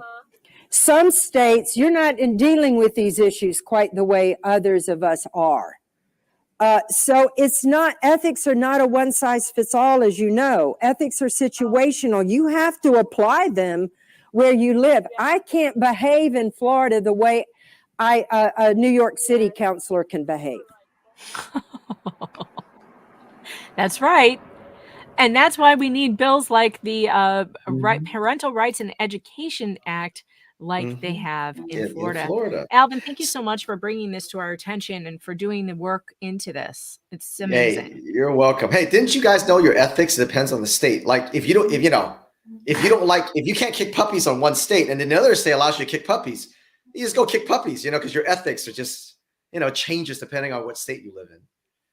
These are the lunatics. These are the mental midgets that are telling you that they know better than parents and that they should be transitioning your child. Robin, I want to know, what are the things you think that are being peddled here that are not true? No, like, what things? Like we just showed you a video. The fact that every time I come across this woman, she is peddling things that are just not true. The only cult is the mega cult. Well, Robin, if you're still on there, I don't know if you just dropped in, but no, she's been here for a while. Okay, then you just watched the video, Robin, of the head from her own mouth. Okay, this is in a conference, their own conference. It's a private conference. Okay, this is all the school counselors and social workers in K through 12. This is not a fringe group. This is the American School Counselor Association. They have a chapter in all 50 states. You just heard her say what she said. So what is the not true part? We just played her video. You heard her say. I know. This is the thing. It's like, and ethics again, change depending on the state. So and if Robin, states have you're certain laws that can encouraged to go somewhere else where you think that the truth is being told. I think Robin should come on the show. Robin, why don't you come on here? Sure, Robin. We'll send you the link. That'd be the most fun.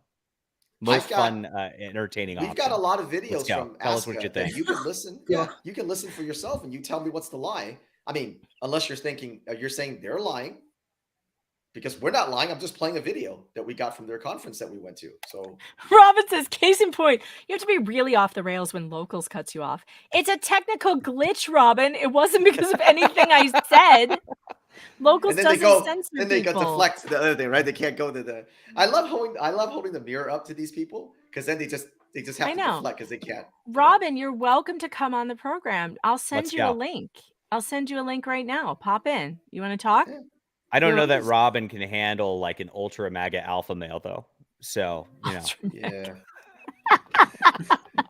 Hey, look, I mean, we got all kinds of videos, as you guys know. So anybody that wants to pop on is happy to see all the videos we got from Courage is a Habit. So it's I mean, this is what we do, right? We grab things, we hold a mirror, and then Yeah, anybody, you want to come on and complain and, I don't know, call me names and stuff. Go ahead. You're welcome to do it. John loves talking to weirdos. So John will say it's my favorite pastime on the internet. Yes. I will leave you this playlist, Megan, and you guys, in the private chat, in case anybody comes on and says you're a liar. You can play them. Wonderful. Just play one of these videos. Go through it. Pick from a playlist. This is what we've released so far from our work on Ask Us. So they can tell me. John, drop your YouTube in the chat. People are asking for it. So go ahead. Hey, Welsh, great meeting you, John. You guys are awesome. Nice to meet you too, my friend. Hopefully I'll see you again tonight, Alvin, for the election return stream, which will be coming up tonight. I will jump on. Thank you, Megan. Always a pleasure. Always a pleasure to be there. I'll see if I can drop on. So I usually go and find a party for these sorts of situations because I like to party. But what do you mean a party? Yeah, usually I could find some good Republicans hanging out at a bar or something. And you mean like a real in life party? Yeah. Oh yeah, no, I don't do that. I know. I've got to be hanging around at home. Too much to do here. Too many kids and dogs and animals who need my attention. And also, I don't know where I would go. Like, I just don't party anymore. I think I got all my partying out when I was 17, 18. You did. I can't. I partied hard. Partied hard. I just love life too much. I wanted to. I mean, when 2016 happened, what I really wanted to do was like get some AR-15s and shoot them into the air, just scare everybody in the neighborhood. But check this out. Check this out. Look at what the New York Board of Elections wants you to know. Your poll site may have changed. They put this up. They put this up an hour ago. An hour ago. Check your poll site today. That's unbelievable, man. That's not suspicious at all. We have some breaking news, according to News 12 in New Jersey, which it has a blue check mark. I don't know what they have a link to their just website for just generic election coverage. But on the Twitter, it says voting machines down. The Board of Elections in Mercer County, New Jersey tells News 12 there is a software issue with voting machines nationwide. Oh, come on. It's Dominion. They're at it again. Here we go. This is demonic. Look at this, you guys. Look at this. Look at this one. Look at this. New York Board of Elections. Reminder for absentee voters. Today is the last day to postmark or deliver your absentee ballot to the county board or poll site? Today? Is that real? True. What? So to postmark. How? Yeah. How do you get it there? Oh, are you telling me that you could stick it in the mail today? Yeah, actually, that's been normal. I could do that in California too. That's a stupid idea. That's a stupid idea. You should have to. It should Do have it to last be. week It should or have to drop it be off. at the board on election day. Not you can't have to postmark it on election day. That's ridiculous. That's ridiculous. Has it always been that way nationwide? I don't know about that. I don't know. Yeah. I don't know. But usually absentee voting was a very rare thing. It was if for military or if you're housebound. That was it. Now everyone is doing it, and it's ridiculous. I will never do absentee ballot unless I'm actually out of the state. If I'm actually gone. I guess Charlie Kirk has some recommendations of what to do if you encounter voting machine failures. So I will share this as a video. How do I do this? It's this one on Jack Posobiec's. I love Jack Posobiec. Somebody told me that an Instant Pot combo and air fryer is the best thing ever, which I've never had an air fryer, but guess what? My new stove, my new oven, it has an air fry setting.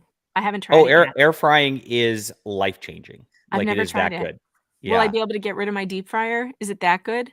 I don't use deep fryers because I live in California. We don't eat things like that here.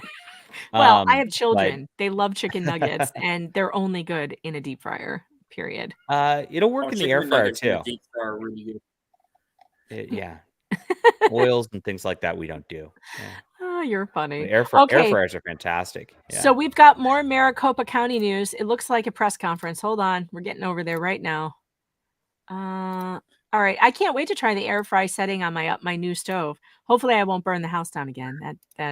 That would be a problem. Going on out there in about hold on, backing and up. the recorder run elections here in Maricopa County as a team, and we're very excited about how things are going today on election day. All 223 vote centers have opened. We've already had over. I think he meant to say we're very ashamed of what's going on.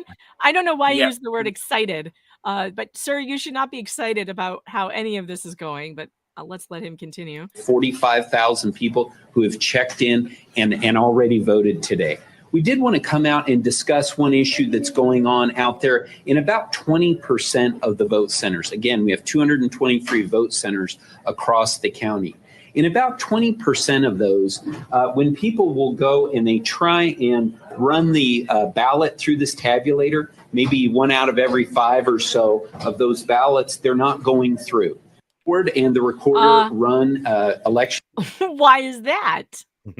Why is that, sir? And also, he said okay, that was something I wanted to know. They have 220 voting stations. Hold on, that's and they have 4 million people in Maricopa County. Oops, I just wrote 400 million. That's not what I want. I want 4 million divided by 220. So each polling station should have about 18,000 people go through it. Well, that seems about right. Like that seems like it shouldn't be too hard to get 18,000 people through one polling station. Should you still have those lines? Does that seem like too many people per polling station to you? I don't know. I don't know. I don't know how these things are tabulated. So yeah, I don't either. But I don't either, but can we just look at Carrie Lake's most recent commercial? Because you guys, this got me today. This is so fun. I had no idea that she was running on this. And if I had known, I may have tried to vote in Arizona. Check this out. Arizona is under attack. I'm Carrie Lake. As governor, I will issue a declaration of invasion. Finish President Trump's wall, blow up the cartel's drug tunnels and surveillance drone, yes. The Arizona National Guard to stop illegals from entering. Arizona is our home, and I will do everything in my power to defend our families. Endorsed by President Trump. Blow up the cartel's this drug is my favorite That's such part. a great image. Yeah. This is my favorite part right here. Is she really going to blow up the drones in the tunnels? Because if she does it, she's my hero forever. Look, the cartels have been terrorizing Americans for a very long time. We have so much more of a problem with cartel crime in this country than we do with anybody in Afghanistan, that it is an absolute shame that we have not done anything to destroy those tunnels. Can you believe that the tunnels have not been blown up already? Why are the tunnels? You have to know that they're allowing it. They're allowing it. They're literally just allowing it. This is so fantastic. Beautiful. blow up the cartel tunnels? I've never heard anybody run on this. I'm like, okay, I need to absentee ballot vote in Arizona. Can I send my ballot? Can I send my absentee to Arizona? God, I like her. I like her. I hope she doesn't turn into like Eye Patch McCain though. If you were a Democrat, though, you'd have already voted in Arizona 5 times. So that could be. You know. That could be. People are saying controlled as opposition. As a libertarian, she's really cool. Carrie Lake is. She's done some very good videos. I remember the video she did where she was showing how so much of the Democrats like denied the election results of like 2016. That was really, really good. That video was. Look at how she shows her side profile too. She knows what she's selling. Look at that. Well, you look, I can understand. I can't not look at that. I kind of do understand. I kind of do understand the people who are saying she could be controlled opposition because, for one, she was in the media. Okay, she used to be a news anchor. She's very polished. There's something about her that I could see. People think she might be insincere. There are quite a few of you in the chat who don't like her at all. I'm kind of surprised by that. It's interesting. This sincerity thing is a very and polishedness. Because we've trained ourselves as Republicans, as like independent thinkers, to see that if the media is too clean, there's something wrong. And we do think that no matter what. I actually was talking with a major YouTuber about this because, like I said, the channel's starting to blow up. So I'm like, should I get a better setup? Because I just record right here, like with my like white wall and my like little leather chair. I don't have a real studio or anything. Well, either do I. I'm in the blanket fort. Isn't it great? I don't even bother with that. Terrible.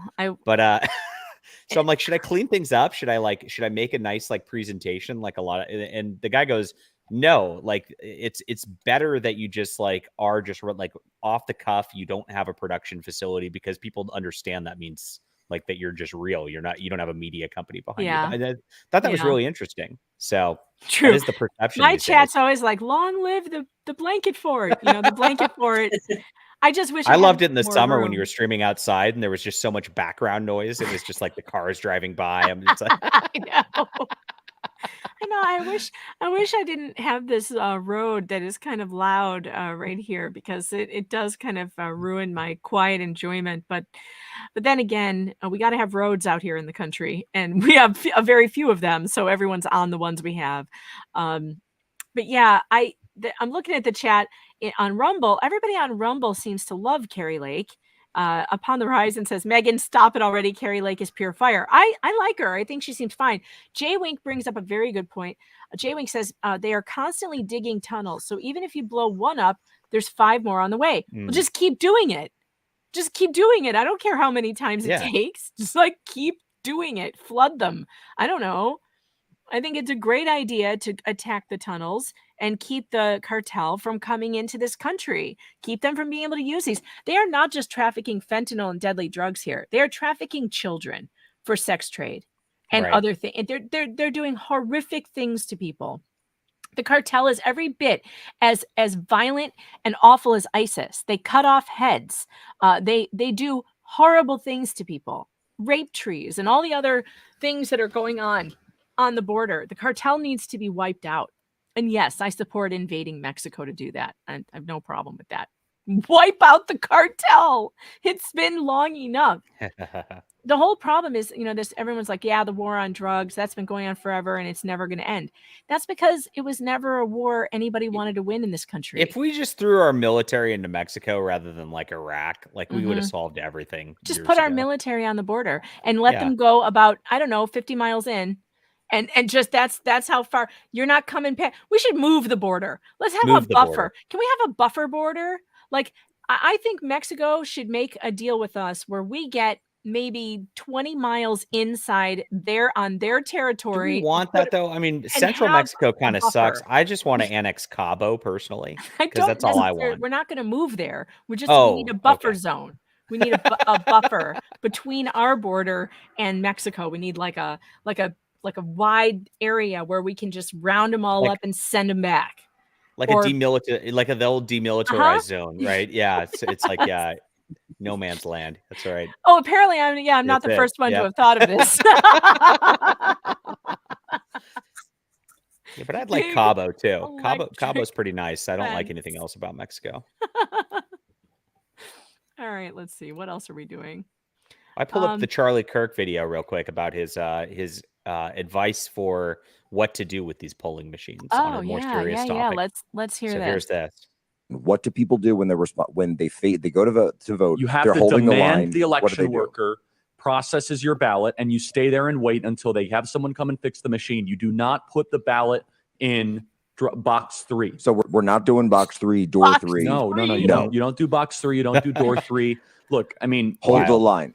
What do people do when they're when they hold the line, guys? Oh my gosh. So that's I mean, look, because what they're talking about is doing this behind the scenes at night, late night vote counting, where they're going to then take your ballot out of box 3, and they're not going to count it through a tabulator. They're going to they're going to do it by hand. And I don't like that. I don't like that at all. No. I like what Homestead here said. Instead of a demilitarized zone, it's a demigrant zone. Look, I like immigration. I just like legal immigration. And I think we have a right to know who's coming in the country and why. And I don't have any problem with letting anybody who wants to come here to this country to work and have a better life. But you know what I don't want here? Cartel. I don't want criminals. I don't want people with records, with violent crime records. Not all records. Obviously, if you were convicted of something dumb, then that's different. But I mean, violent criminals, we have enough of those. We have enough of our own, don't we? Do we not have enough of our own criminals? I think we do. Yeah. Jeez. All in the Democrat cities. It's kind of the same thing as Mexico. Yeah. So. Don't forget to hit that plus button on Rumble if you're watching that. Stroke the plussy nicely. That's the way the plussy likes to be stroked. Megan, I just sent you another interesting article from oh, cool. Gateway Pundit. All right, let's see. Oh, Gateway, my favorite. Not. That's okay. I will still read it. Let's see. Where did it go? Did you send it on Twitter? Yeah, I did. Holy crap. Is this real? Twitter has hidden all of them because they might be spam. That's really we have real breaking news if this is a thing. What? It's from Lauren Witzke on Gab. I don't have confirmation of this. All right, but what is it? Tell me. This is wild if it's true. So I don't know. I'll look it up. I've got the Gab pulled up right here, so you can show it. Okay, hold on. Lauren Witzke reports that Ben Shapiro fired Candace Owens today. Oh, I knew that was coming. Well, do you think it's true? Oh yeah, because they were having that feed over Kanye West. Yeah, over Kanye. That was coming. So she's getting fired as a Black conservative woman. Hold on. Let's see. There's a running joke on Instagram. No. Okay, Candace reports it's not true. Not true. Candace says that she made a joke on Instagram. And here's Candace's feed. Sorry to make multiple tabs. I boomered it here, but pull this up. All right, that scared me for a second. For clarity, if there's a running joke on Instagram that I fire my assistant Savannah for various non-offenses, today I have, quote, fired her for liking raisins in her photo. Just a running joke on Instagram, nothing to do with the Daily Wire. Okay. Okay. All right. So okay, that scared me. Although right. I do feel like there's a rift there that is going to just keep getting worse. And you know what? I really don't have anything to say about that. The Daily Wire is the Daily Wire, and I have nothing to do with what they're doing. Candace is the real deal. I got to say, I know her. I like her personally. And I want her voice to be amplified, not suppressed. That's all I got to say. So hey Megan, did you get the link I sent to you? So I've got several. Which one is it? The latest one. The latest one I have is, it doesn't say what it's about. It just is a link to the Pundit website, but it's just the homepage. That's weird. Send it again because it didn't come through. But Twitter is marking everything from the Gateway Pundit as spam. Just letting you know. Oh wow! How come? That's ridiculous. So, yeah, just send it again because I'm not seeing it. The last thing I have from you is the Eric Graves tweet. And then you sent me a few articles back before that, which just send it to you again. Okay, let me check again. No, didn't come through. Whatever it is, Twitter doesn't want us to see. You can Wow. share it. You can share the article. If you go on the StreamYard to the share or present screen, you can just share it from your end and we can look at the article. How long have they been doing this to the Gateway Pundit for? Oh, I'm sure a long time. I mean, look, here's my issue with Gateway Pundit. They rush so often to get stories up that even though there might be some grain of truth in the story that they're sharing, they always get the details wrong. And that pisses me off because it allows people to be like, oh, you're fake news. It's fake news. Like It is a lot of the problem with our news system. And this is a lot of the problem with why even like, the New York Times and all that have problems. A lot of it's not just malice that they're doing, but it is rushing to get those articles out faster than anybody else, because if you're first, you get more clicks, and that is the rules of the internet. And so it's a bad system we have, and there's no real good way to prevent it. But yeah, Gateway You know what Pundit's else, pretty bad about that. Welsh, you can put the link in the private chat too if you're having trouble pulling it up. Nice. Just That's throw it in the private chat, and that way I can pull it up that way. Because Twitter is not letting it go through. It's weird. I wouldn't be surprised if Twitter's doing that because of the midterm elections, because they have mentioned something about like censoring, some stories even on Twitter and Facebook and all that stuff. All right, I got it. Now I got it. Let's see. So yeah, so I find Gateway Pundit to just do some sloppy work sometimes, and not that they don't get stories, but they rush. But so does the mainstream press. There's no difference between them. So this is Christina Caramo, Michigan Republican voters told they have already voted in Detroit. If Democrats can't cheat, they can't win. Michigan Secretary of State candidate Kristen Caramo promises to bring election integrity back to the state of Michigan. No more late night ballot drops, no more manufactured votes, no more computer glitches or thugs at election centers. On Tuesday morning, Christina Caramo reported that voters in Michigan are being told they already voted. And here's what she tweeted. Detroit fraud alert from Charlie Langton. This is why we filed the lawsuit in Detroit. Voters showed up only to be told they've already voted absentee. It's already happening. This is a crime, not an oversight. Let's see. Well, I'm here at Nolan School here in Detroit. They're voting. There you go. We did get a little problem. Some people who did vote here say they were, when they showed up to vote in person, that they had already voted absentee. Not the case. Election officials in Detroit, they're aware of the problem. They are encouraging officials to use the hard copy voter list, not the electronic list. Hold on. They don't even count the absentee ballots until after the polls close. They don't. So how would they know? Do you know what I mean? They register that they get them. This is actually this is a thing. So in California, what they do is if you sign up for an absentee ballot to get one, and they know that you've got that. Right. Oh, I see. So, all right. So then they say you. I don't know if can't this is vote. the same in Michigan, but this is how it works here. So you if I can't go to vote a if you have polling one. station, Okay. if I go to a polling station, they let me cast a provisional in-person ballot because I'm Okay. signed up for permanent absentee because I'm lazy. And You're one of those people. yeah, I'm one Oh of my those. God. Yeah. So if I go in and I sign up, they let me cast a provisional ballot. And then they check to make sure that like I didn't mail in my absentee one before they count it. So yeah, but All right. it doesn't matter here. All right. Let's finish. I don't Let's know. see So this what might else be they the say. details of this. I don't know. Say that anyone who shows up will be allowed to vote. Polls close 8 o'clock all through the state. So this is what creates more confusion too. Right. Because now you've got provisional ballots that you have to then look at next to the absentee ballots and make sure you don't have any that are duplicated. duplicates. Yep. That's ridiculous. Our system's kind of messed up at this point. Like honestly, the more I'm thinking about it, you just gotta you just gotta have in-person ballots unless they got to make exceptions for like if you're like on your deathbed or whatever, or a cripple and you can't get somewhere or whatever, Right. military overseas, you make that the exception. Otherwise you vote in person. You have a watermark on the ballot or whatever, so it's real, right? Then you have to present your ID, and that's it. There's no problems if that's the system. There's no And you problems. dye your finger purple, And that way Yeah. we know you can't come back again. That's And I'm it. sorry, but when Afghanistan has more fair elections than we do, there's a problem. Check this out, you guys. I just got this. People, put that phone down, girl. God bless you. It's my son.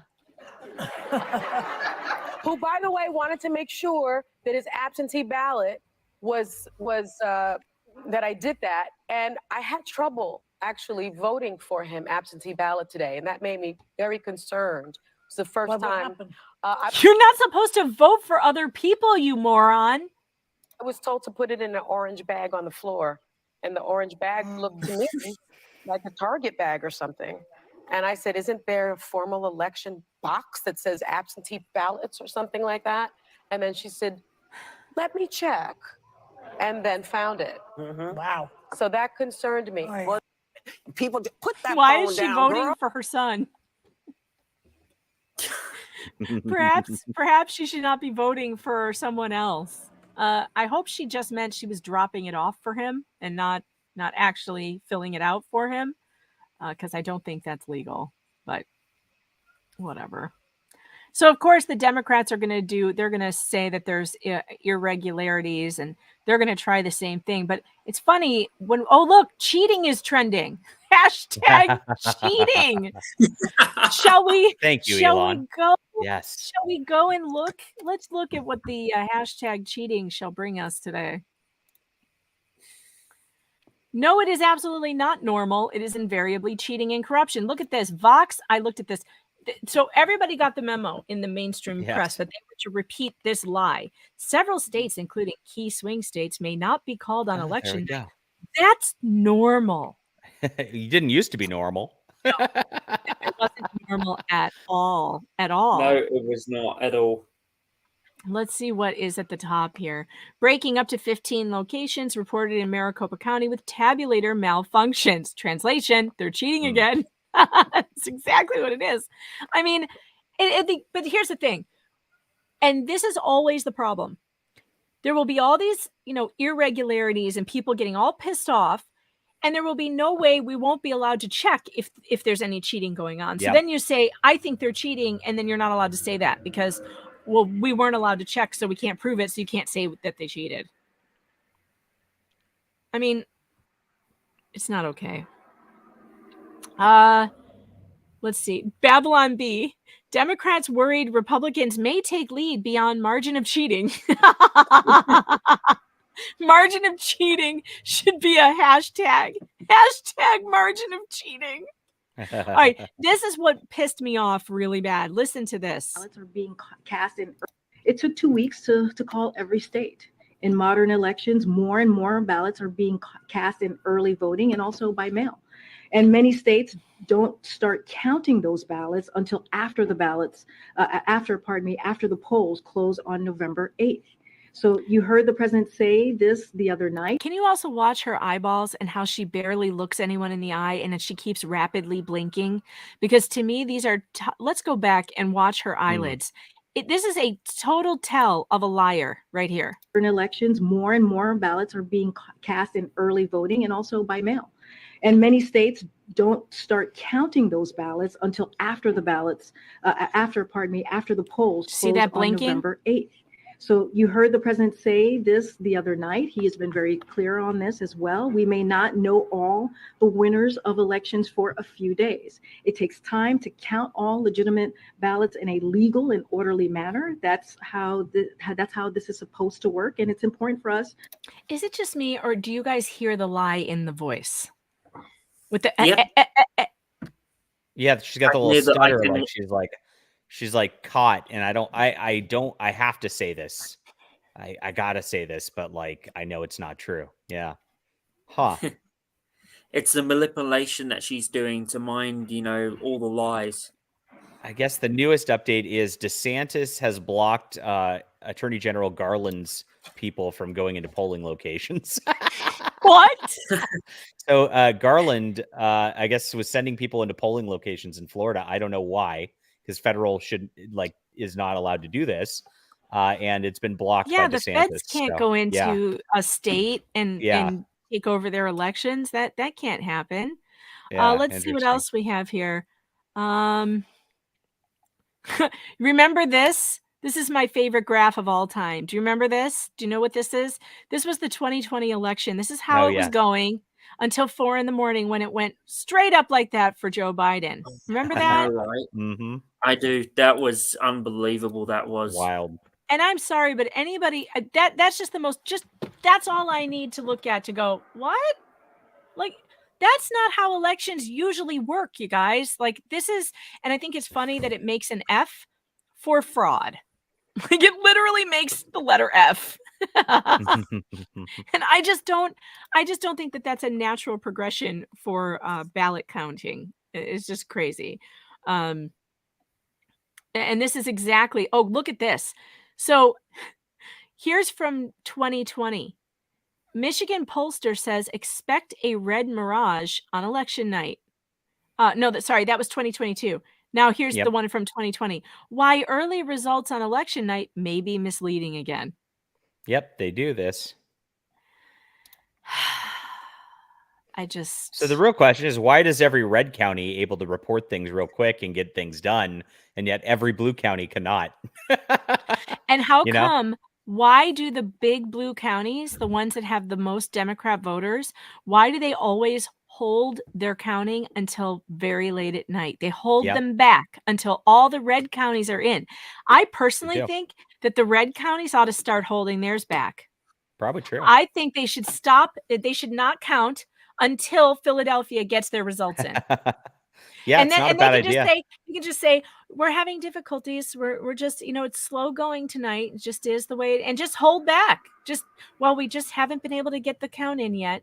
Wait, play the same game that they play. I don't know why on earth Republican counties haven't figured it out. They are waiting to see how many votes they need to create that thing. That's what they're doing. That's how I see it. That's how they do it in Chicago. That's how they do it everywhere. And everybody knows it. And like that, I'm probably going to get yeeted off of YouTube for this. And I don't care. Everybody sees it the same way. We all know. Like, I know what you're doing. Whatever. I guess that's just what let's see if there's videos attached to the cheating hashtag. No? None? Oh yeah, here we go. Okay, here's a Mesa, Arizona Uh-huh. thing. Look at this. So this guy just reported he just voted in Mesa, Arizona. And here's how it printed. The reader rejected it. And had we not inspected the ballot before voting, we would have likely been told just to leave the ballot behind. Poll chief reprinted a new ballot. She said this is an ongoing issue with the printers. So look, the printers that are printing them out from their voting machines are printing out these like screwed up versions, and they're being rejected when they get tallied. So there you go. Great. Terrific. And then we've got Maxine Waters, the dumbest woman in U.S. government. Let's see what she has to say. To debate, I wish to ask, is there one United States senator who will join me in this letter There is of no rejection? debate. There is no debate. That's one. The gentlewoman will suspend. The chair has previously ruled a signature from a senator is required. Objection cannot be received. I object to the votes from the state of Wisconsin, which should not be legally No debate. Mr. President, I object to the certificate from the state of Georgia on the grounds that the electoral vote No debate. No debate. I object to the certificate. From the This state is of Democrats North Carolina. objecting to elections. From the state of North Carolina, I object. I object to the certificate. I from the know, state of right? Alabama. The hypocrisy, So double standard. Yeah, it's proof that the Democrats have do it every time they lose an election. They get up and they say it was stolen, and they have a lot of nerve. They have a lot of nerve pretending like nobody has ever said that there's been voter fraud before, because whenever they lose, they do the same thing. Look at this. We've got a video here. It says a masked man cheating in front of the cameras. I don't know if we can see that on here or not. Let's see. And you're on as the voter. What's he doing? 44 million Americans have already. Is he just filling out ballots? Because that's what it looks like. Look at the camera. Mark, look around. What the hell is he doing? Each and every vote cast will make up a Right on Fox. It's like he's drawing votes on other papers. Yeah, look, he's filling out a bunch of ballots right there. Look, each ballot, and he's got a pencil or a pen, and he's marking ballots. That's unconstitutional. He should get arrested for that. He should definitely get arrested for that. What's funny is that the news team is not even reporting that. They're just using B-roll footage, and they just caught this. Wow. Wow. Wild. That is wild. And it's in Philadelphia, of course. I got to retweet this because what is going on here? Hashtag shenanigans. Oh, who is this guy? That's insane. Naughty nurses, we don't need that today. Yeah, what's going on with that? I have no idea. I don't know what's going on here. Seems wholesome. Chinese, some kind of Chinese propaganda. That's what this is.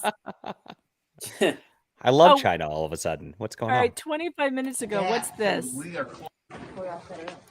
I didn't understand what you said. What did you just say? Okay. With this election, you can vote in any precinct. No, you said the Republican side is not what? I don't have staff, so we are closed right now. So for the Democrat, I can vote Democrat? You can vote Democrat. But not Republican.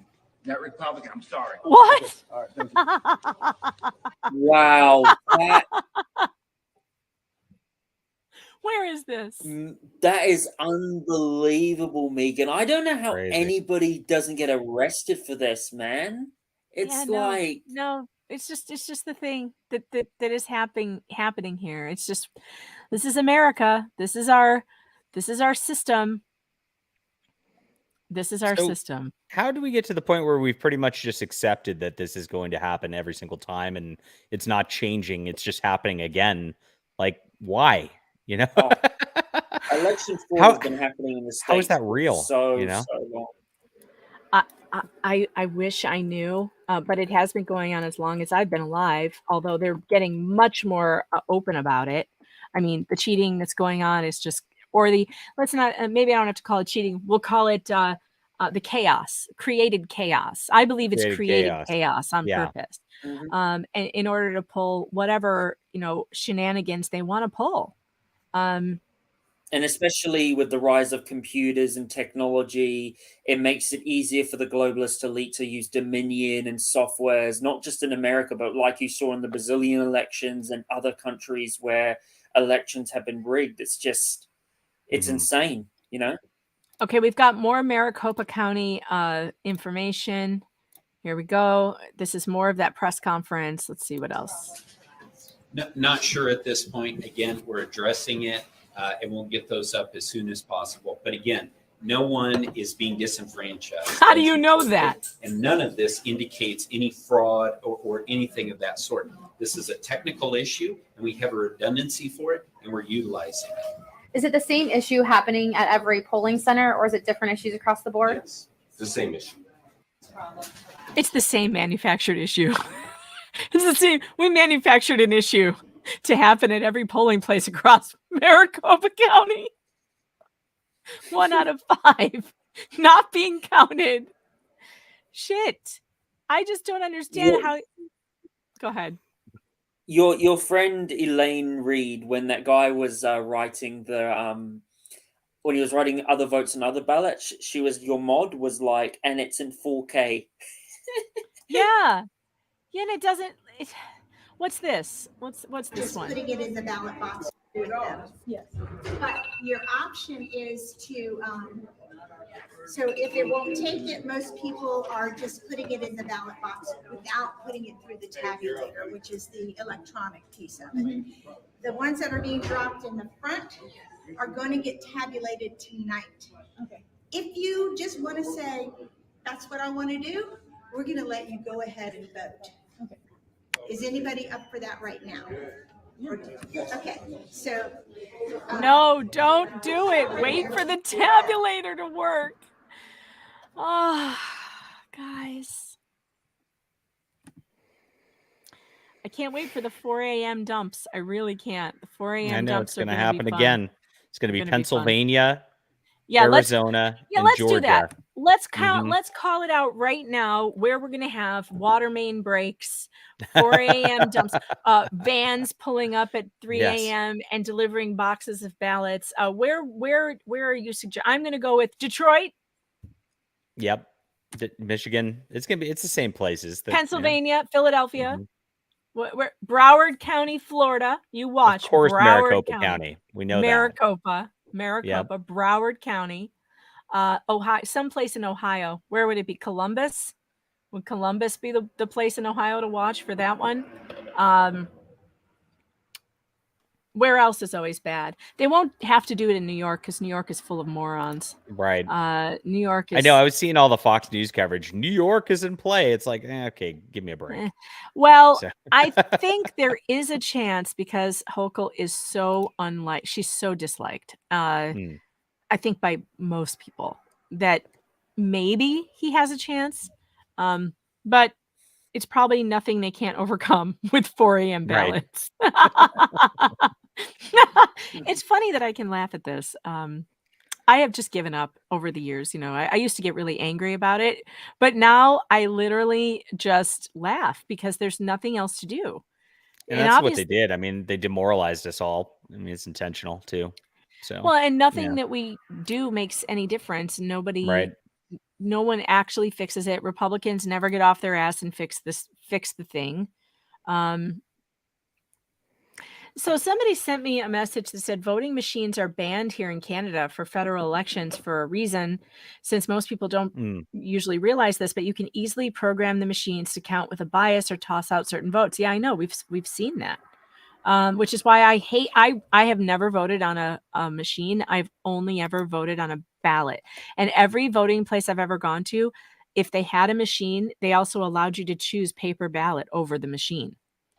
Which I think everyone should just vote by paper ballot. Oh, But yeah, now it looks 100%. like they're screwing with the tabulators. There's no win. But look, if you have to show an ID and you have a watermarked ballot, like, I mean, you can't really make these shenanigans like this.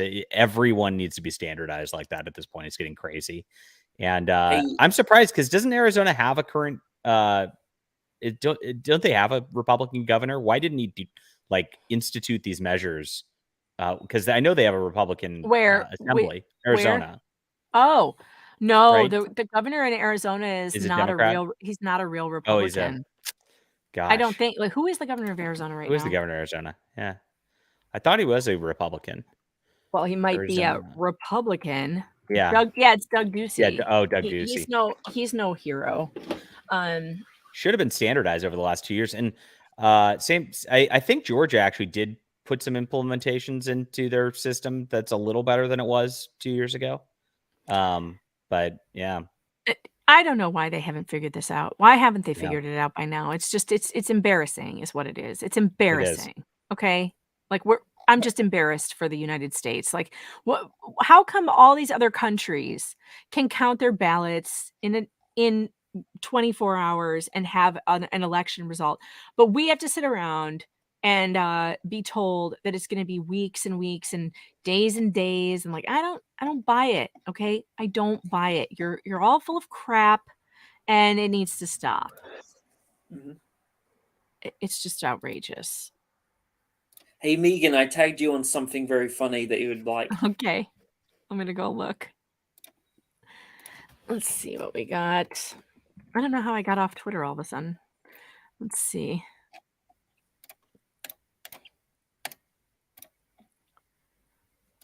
All right. You tagged me on Twitter, tagged me? Yeah. All right. Oh, there it is. Okay. Let's see. All right. Let me pull it up so you guys can see it.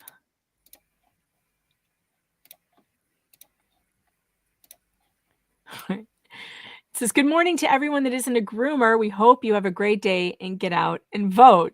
Bundle and save. Groomer tears. Look at the sticker. It looks like a Starbucks thing. and it's got a gays against groomers. What do you call those little things? So you can go to the website. What do you call that? The little Beautiful. URL or whatever. That is so funny. At the I checkout know, scene. right? Beautiful. Oh, that's great. Gays Against Groomers is awesome. We love them. They rock. And we love Jamie Mitchell. I wonder what she's doing today. I should have sent her over an I invitation. tried to slide up into her DMs, but she won't respond to me. It sucks. John, she likes girls. Damn it. And you're married.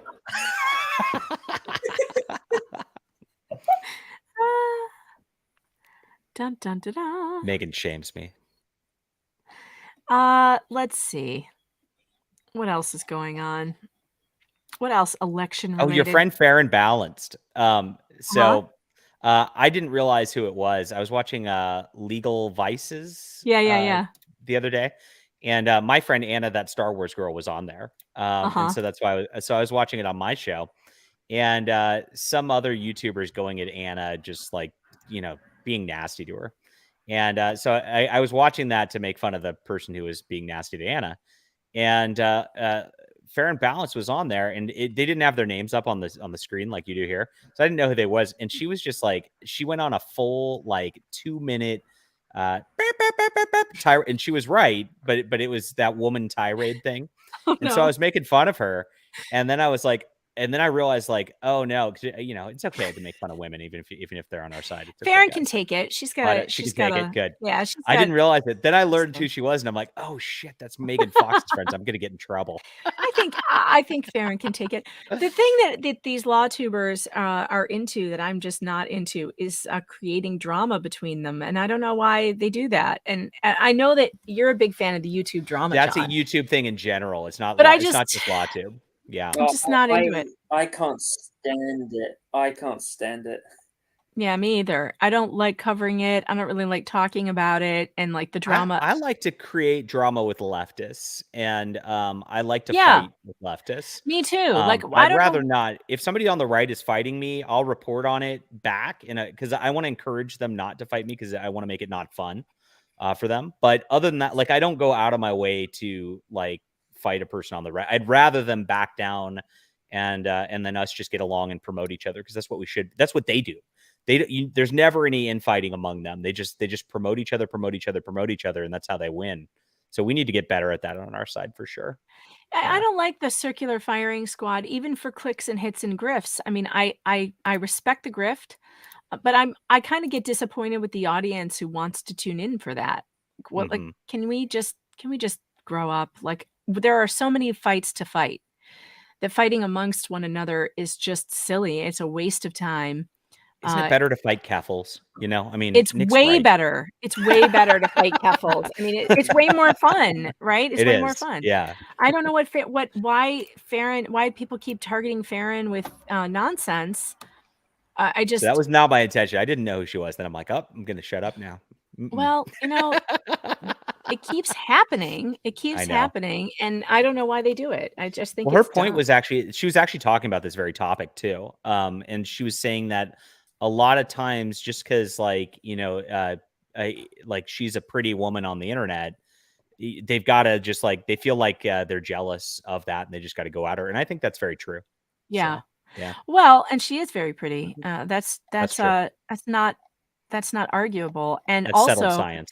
the other thing that they always do to her, which I think is terrible, and they should stop because a bunch of them are single, is they're always like, Farron, you're in your 30s and you're single. What's wrong with you? Like, Oh, geez. well, how come there's something wrong with her necessarily? Maybe it's something wrong with the dating pool or men in general, or the dating scene after a certain age or whatever. But why is it always her fault? Oh, you're so pretty. How are you single? Like, just that question in itself, it's like, okay, for one, it's insulting. For two, It's just trying to get under somebody's skin personally. That's it's all it is, misogynistic. Like, how is she Oh supposed no! to know? Stop it, Megan. But it is. Oh, but it is. How come nobody says to a single man, a good-looking man, "Oh, you're so good-looking. How are you single?" Everybody knows why a good-looking Well, I man just is say I'm single. not. Just Well, everybody knows though why a good-looking man is single, because he doesn't need to be married, because there's plenty of bitches willing to give it out for free. That's why. Dr. Laura used to warn us about this. Remember Dr. Laura Schlesinger? Oh She yeah, was I the used best. to work for Dr. Laura. Did you really? I I worked think about her all the time, and I'm like, she always talked about this and saying, she always said that, don't give the milk away for free. And she used to say that all the, and she was 100% right. And she was, it's really But sad that we don't have. unfortunately, now that the Yeah. majority of women do, and they sleep around and Yeah. easily, the women who don't are the ones who suffer, because I know. there's no incentive to like there's no incentive. court them. Yeah, I know it Right, sucks. because the men who decide, and also divorce court has really destroyed families, destroyed know. the idea of getting married. Men, they don't want to get married because they've seen how other men have lost everything through that system, and how some women will just destroy you through family court and take everything you own. And it's like, why would I sign up for that?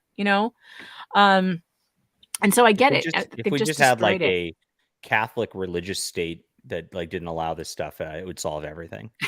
Everything. Theocracy, fascist theocracy, you Yes, think will take care of it? Love it. Well, there was this video, that I was watching the other day. It's on YouTube. I highly recommend it. Let me go in my history and see if I can find it. It was talking to, and this is so interesting. How do I get to my history? I'm no good at this. Here it is. All right, cool. So this was, is it going to show up in my history? Please show up. How many things did I watch on YouTube? Oh God. This should be easier than it is, but it was talking about there it is. Gender medicine has gone insane. And this is with Eliza Mondegreen, Benjamin Boyce. It's a Benjamin Boyce stream. And one of the things, and I don't know, I'll just show you what it looks like, because I don't have the timestamp, and it's a long interview, but I'll just show you the video so you can see it and go look it up for yourself and go watch it, because this is a great video. After the ad, here we go. So it's called Gender Medicine Has Gone Insane, an Inside Investigation with Eliza Mondegreen. And these two spend time talking about Eliza's time at the WPATH. She went to the WPATH conference. And at one point, Benjamin Boyce is like, because I don't listen to him very often, but I got the impression that he's kind of like on the left, or he has been on the left. And he's like, is there a point where we need to admit that perhaps the only answer to all of this is to go back to not sleeping around, having traditional values? He goes, I keep coming back to the same thing. I keep thinking that we need to, in order to solve what's wrong with civilization at the moment, we need to go back to traditional families, only having sex inside marriage, and rejecting everything else. And I just thought it was because both of them come from the left. She is pro-abortion, and I think that he's on the left as well. It's a really interesting conversation. I'm going to drop the link for you guys so you can go and watch this, because I really loved it. It was like listening to people finally wake up and go, hey, you know what? Those religious people, they kind of had a point, which of course is why religious traditional values exist in the first place. If you go back to, look at the early, like the Old Testament, for instance, the reason why the Jews had so many rules about how to live was because they were surrounded by pagan cultures that were out of control, right? Completely out of control. Human sacrificing, child sacrifice, like this really gross and disgusting things that were going on. And the answer to it was strict regulation. Okay, strict regulation of human behavior. And that's how the Jewish people got through that, was through strict regulation of their behavior. And that's why religious communities grow up around these philosophies of how to create society, and society needs fences. Society needs these things. Yes. It was a terrific conversation. You guys really need to, I need to drop it in the Rumble chat. Hold on. Guys, if I missed any Rumble rants, I'm sorry. I hope I didn't. If anybody saw one and I missed it, please let me know, and I'll try and go back and read them. But I can only go back so far. on the Rumble chat. So I need to keep a better eye on that. All right. What time is it? It is 1:18. All right. Haas Cash is coming on with us at 2 o'clock. He's going to be talking about what happened to him in Dearborn as a poll challenger. He was basically kicked out, not allowed to do his job. So we're going to talk about that. We'll play the video again when he gets here. Yeah, and I don't think you have to believe in God. So Mischievous Manner says, I don't believe in God, but I definitely appreciate the religious values since they're based in reality. Yeah, and I think that that's what some of these non-religious people are realizing. They're almost realizing, like, you know what? Religious people have a point. Like, they have a point. The way they live creates the opposite of chaos. It creates order. It creates balance. It creates something that we don't have without it. And when we don't have these religious rules, right? And they don't necessarily have to be religious. We can all look at it and go, hey, you know what's better? Not having babies outside of wedlock. That's better. It's better. You stay out of poverty. Women who have babies outside of marriage are like way more likely to be living in poverty, way more likely to suffer food shortages, way more likely to live in dangerous places. And so you don't even have to have a religious reason for these rules. You really don't. You can just look at society and see, geez, it's crumbling. We're less safe. We're less successful. Our families are weaker. And I don't think that I don't think you have much of an argument to be made that any of it is better now than it was when people were regulating how we should be behaving. It's a train wreck now. Yeah, total obviously. Wreck. Yeah. Yeah. And we have more wealth than ever before. So in theory, it shouldn't be a train wreck. We should have better lives all around, but we're all more miserable. We are all having more problems. It's a disaster. And yes, you're right. Having guidelines, having a code, having a rule structure, and having a box, there's obviously always going to be exceptions, right? And that's how we got to this point. Well, there's the exception. What about the 11-year-old who was raped by incest and blah blah blah and is going to die when she has the baby, right? It's like, well, like let's rationally talk about that. We're talking about the 99% of everything else, which is actually just the problem. You don't throw out you don't cater to that like half a %. You work on the exceptions and you use the broad rules for the broad structures. And that's what we used to do when we had a sane country. It's very sad. Mm-hmm. Yeah, it's terrible. This culture is it's so nuts. And I don't know how anybody can look around and be like, yeah, we're better off now than we even were in the 90s. Like in the 90s, and I hate to say it. Well, I don't hate to say it. I'm going to say it out loud and proudly. It was social media that destroyed everything. Social media 100%. has destroyed our culture. Yeah, that's true. What do you think, Welsh, about that? What do you think is the answer though? Like, how do we just have to throw out our devices and like stop allowing anyone to go on these things? Should we ban social media? Like, I don't know what to do. How I look at it, I think we should just go back to family traditions, stop listening to social media. Well, you should in a way, but get off our phones, go back to the way we did before, and just do what you need to do. Sorry, I'm just a bit shy today going on a group chat and I'm a bit tired. Okay. Oh, no worries. You're great. Yeah, we love you. And yeah, it's just I have autism and like I get sensory overloads a bit, like. But yeah, I do agree. I do think that we do need to go back to like family traditions and like stop going on social media, because I remember a long time ago watching like a video where one of the Facebook makers or Google makers admitted that Facebook is a thing that is used to control us. It was made to destroy humans. And especially when you look at the chemical imbalance people have of going to social media and then they log off because they need to go into social media. It's like a drug. And if you don't have that, social media with you, and it's like when the dopamine kick people get pretty much from like getting, a like is a big thing.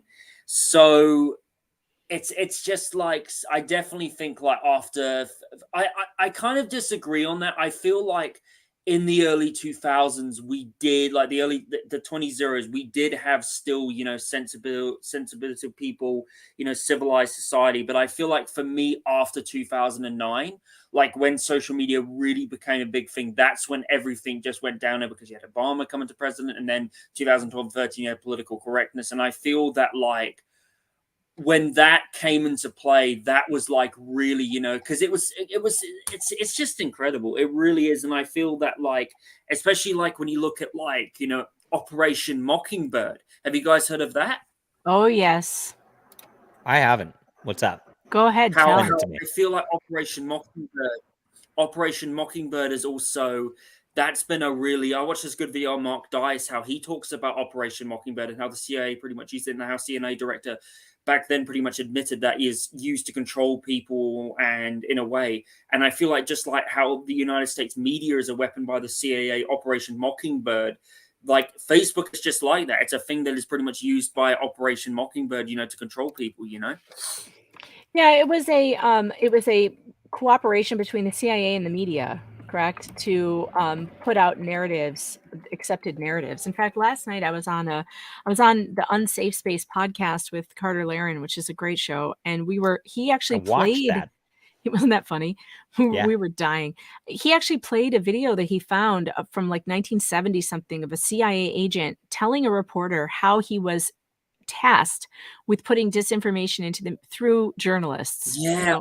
I remember seeing that, and it's just absolutely creepy, like so creepy. All there's a lot of theories that like even mass shooters are like fucking, like MK Ultra and all that stuff, and it just shows you like the scenes of the United States government, like that, what they've been doing behind the scenes and stuff. It's just absolutely insane, So here it is. If you want to, Wikipedia says in 1973, a document referred to as the Family Jewels was published by the CIA, containing a reference to Project Mockingbird, which was the name of an operation in 1963, wiretapping 2 journalists believed to be disseminating classified information. In the document, so what's crazy about all of this is that you find this, remember I've played that video for you before where you get journalists repeating the exact same phrases throughout all of every station, right? And it's incredible. They're like, it's a threat to our democracy. It's a threat to our democracy. And it just goes on and on and on. And like in over like 100 stations, they have the same script. That's Operation Mockingbird. It's sending out an approved narrative to journalists who then repeat that approved narrative on the news and create, disinformation.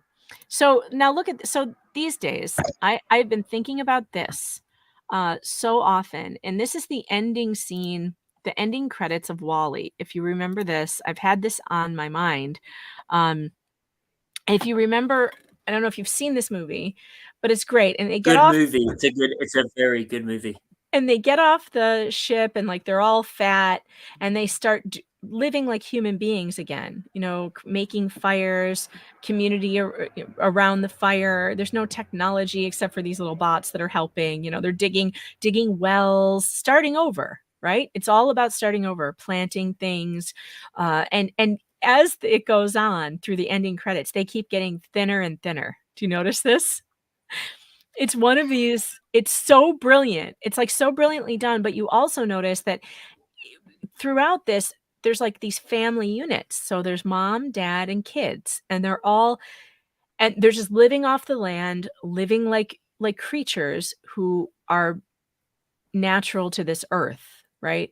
So now, look, they're working hard every day, working and fishing and to survive like the way that human beings were made to do. And yet, to me, this just spoke to me so much. I think this is the answer. I think the answer to the social media nonsense is that we have to walk away from all of it. We have to walk away from all of it and start over.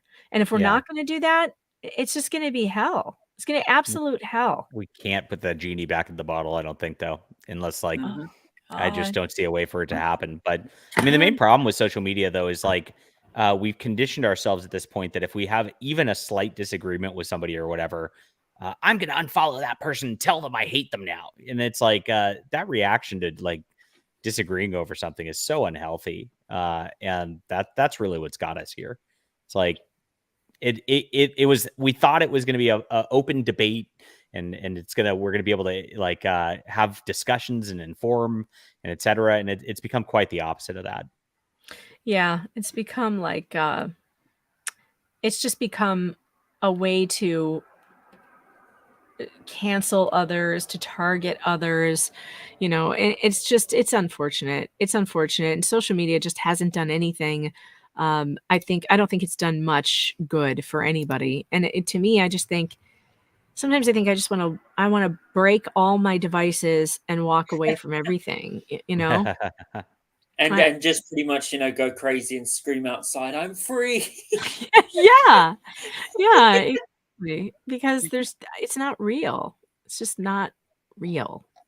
Nothing is real online. And you cannot tell what is the narrative. Oh man, I'm starting to smell my crockpot spaghetti. I saw your picture of that this morning, and I was like, I'm so jealous right now. Oh yeah. Oh yeah. I'm so proud of myself. I'm so proud of myself for actually getting it in there this morning and getting ready, having it for tonight so I don't have to stress about what are we going to have for dinner. Because I always do the 4:00, oh my God, what am I going to do for dinner dance?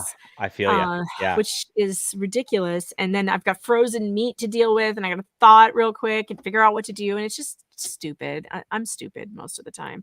Hey, Megan, I just noticed someone got a really good comment here. Charles K is saying, have you guys already forgotten about Vault 7 of WikiLeaks and Snowden's revolution?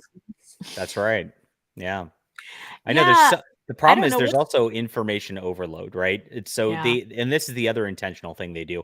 They pile on so much information like all the time that's shocking all the time that you forget last week's shock, that's where we're at for sure.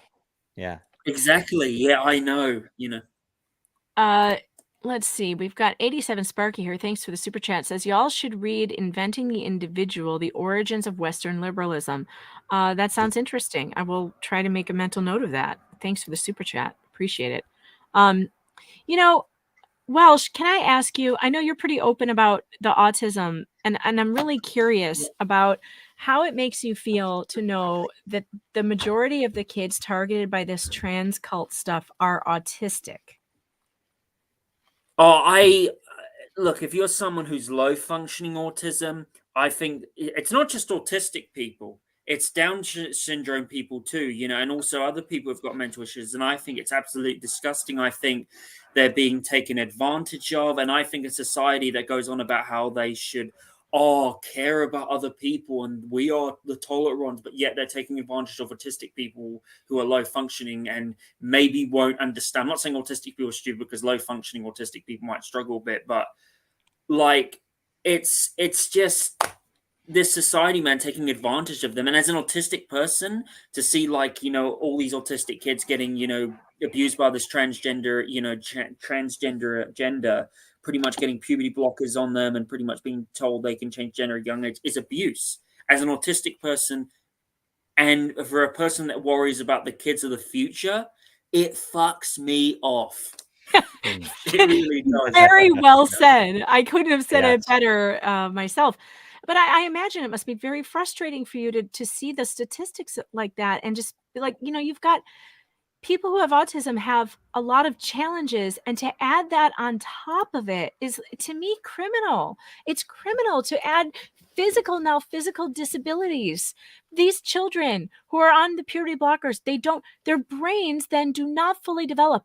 Those hormones that come and flood your brain during puberty, they actually lend to the development of the brain.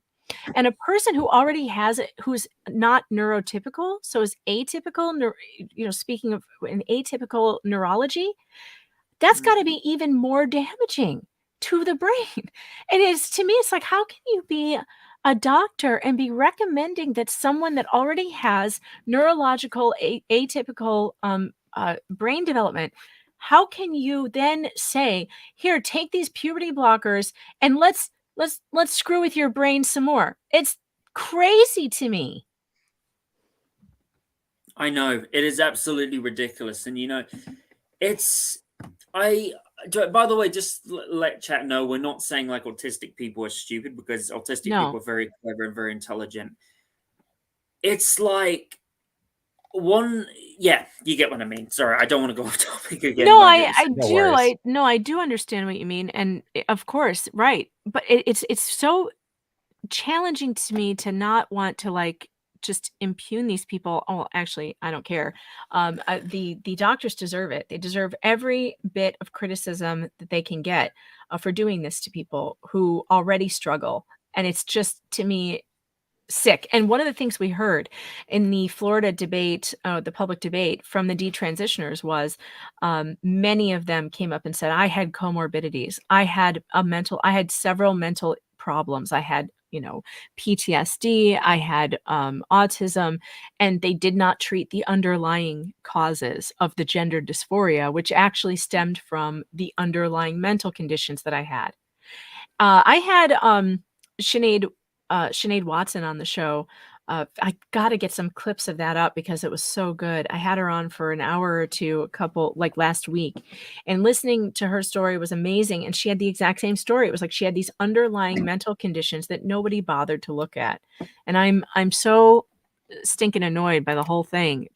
It's just wrong and sick. I'm checking Twitter. I haven't really seen anything new. I've been looking too. Nothing new? So, not really. I mean, there's a lot of repeats of these ones that we've shown so far, but I haven't seen any big updates yet. Oh, hilarious. Twitter put Blue Tsunami 2022 up for a little while that had 4,000 tweets, and they put it on top of cheating that had 72,000 tweets. Blue Tsunami. Sure. I know, right? That was ridiculous. Yeah, I don't think we're going to see a blue tsunami. I don't think so. All right, listen, I got to run down. Just to let you know, Megan. Yeah. I know. I got to get to work. No, I was just going to say I was going to run downstairs real quick because I have to stir the spaghetti. But I'm going to come right back. Can you guys hang out until I get back up here? Okay. I'm going to leave when you get back though. So I'm going to take All right, fine. I will take over the channel right now with Welsh Republic, everybody, guys. Let's what's going on in the chat? How are you doing today? I'm scrolling through 4chan and I'm scrolling through Twitter to see what's happening with the breaking news on the election. Like I said, I haven't seen anything new yet. And Welsh Republic, do you even care what goes on in America? Oh, I do. I think because America plays a very big part in the world. And, it's the same thing with Britain. Even though I'm in New Zealand, even if it's something that's happening in the UK or France or Spain or, United States, it's something, and especially when you have like a globalist system that we do now that's trying to like turn the world into like this one world government system, even though I think they're failing right now with the whole, war that's going on in that post we can't mention. I just think that, what happens in the United States is very important because the United States has a lot of influence in the world. There's a lot of big factors, and I think, especially what we've seen today with the election frauds happening, it's absolute nonsense. Even though election fraud in the United States has been happening for a long, long time, probably since 1864, and I think it's absolutely outrageous, Yeah, it is absolutely outrageous, but gosh, I just... You'd think it just boggles my mind that the Republican governors after 2020 didn't put a stop to mail-in ballots, didn't put a stop to the voting machines, didn't implement voter ID everywhere. I mean, it's insanity, and everybody knows it. It's just so crazy to me. Have I told you what my political ideology is? You said you're libertarian, I think. Yeah, I'm a libertarian constitutionalist volunteerist. I used to be a fan of Trump, but I'm not really anymore. I mean, I've got nothing against Republicans, but I'm just not a fan of Trump anymore. I used to be a fan of him, but I don't think he did enough to fight the Federal Reserve, big tech. He didn't pardon Assad, didn't pardon Ulbricht. He kept, help funding the war in, Yemen, dropping bombs in Somalia. I would say yes to some degrees, but he did a lot less dropping bombs than every other American president has done ever. And he did do a lot of good things, and I think people forget that it's easy to give credit to him. He also did the Abraham Accords. Even though I'm not a fan of him, I give credit for him for that. I by the way, I stopped being a fan of him because the thing is with Trump, I don't think he like knew what the true enemy was. I feel like, here's the thing: when I'm a huge Ron Paul fan. I think Ron Paul's awesome. He's wonderful. Me too. So I there's something interesting about me. So I Go was ahead. one of I donated big to Ron Paul like right out of college. I got a decent job out of college. I donated a couple $1,000s to him, and I was very all in on Ron Paul. I got to meet him and everything, and I decided to run for Congress in 2010, and I did pretty well in the primaries. And what all the political consultants in the Republican Party told me at the time, by the way, was, your donation to Ron Paul is going to be a liability for your campaign. Like, that guy's an extremist, and you're tied with that now. And Ron Paul's a political liability. And I'm just like, I'm sitting here like, are you guys listening to yourselves? This guy was a Republican presidential candidate, and you guys are telling me that it's a liability to have supported him. Like, this is insanity. And this is honestly, the Republican establishment gaslights people just like the Democrat establishment does. And that's kind of been our problem that we've dealt with this entire time, Welsh Republic. And for the chat, by the way, I put both of our YouTube links in there. Subscribe to Welsh Republic, subscribe to me, and that's my Ron Paul story for you. Thanks very much. Yeah, the thing is, I had a little thought the other day, and I just think the problem is with Donald Trump is he didn't have the knowledge that Ron Paul had. If he had, I think he would have ended the Federal Reserve. He would have, got rid of big tech. He would have definitely disbanded the FBI and CIA, which absolutely, need to be disbanded. And yeah, that's how I look at it. Yes. Trump had advisors that were kind of holding him back and trying to tell him, they were crap. Hey, they were terrible. Crap. All of them. They were like, hey, don't rock the boat too much. Don't rock the boat too much. And he did a lot of things that did rock the boat at the end of the day.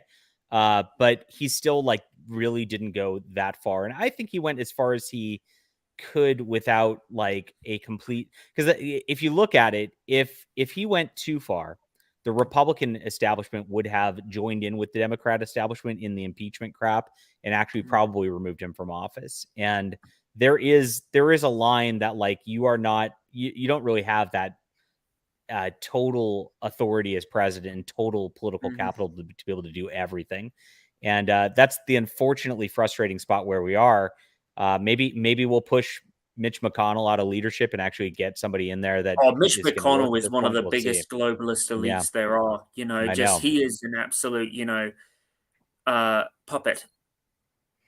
Apparently, there is going to be some contention for his leadership that's going to be coming in the coming term. I can't wait for that. But right now, we have to focus because honestly, I mean, that infighting can happen once we have power. But right now, we got to get the freaking Democrats out of there. And they're going to do everything they can to cheat and lie and steal in this election. It's today. absolutely so be vigilant, everybody. It is ridiculous. And no, I just want to say something. There are actually rhino Republicans who are also doing the same thing to libertarian candidates and also constitutional. I actually have seen videos and articles where there has been libertarian candidates or libertarian party candidates or Green Party candidates or constitutionalist candidates who are not even on the ballot. And I also think that maybe what the United States should do, especially New Zealand, because in New Zealand, you only get two choices of the lesser evil. National Labour, National basically is the Conservative Party, Labour's the left-wing party. In UK, you've got the Tories and you've got Labour.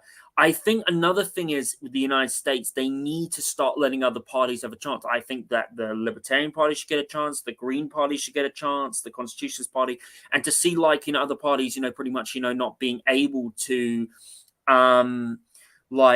have their say in there's a guy who I really would love to see become president of the United States, and that's Larry Sharpe. And the fact that Larry Sharpe wasn't in the main debate of the governors of New York was just ridiculous. I feel like there should absolutely be a libertarian on stage, a Green Party on stage, because then, you could get different point of views, different things of that.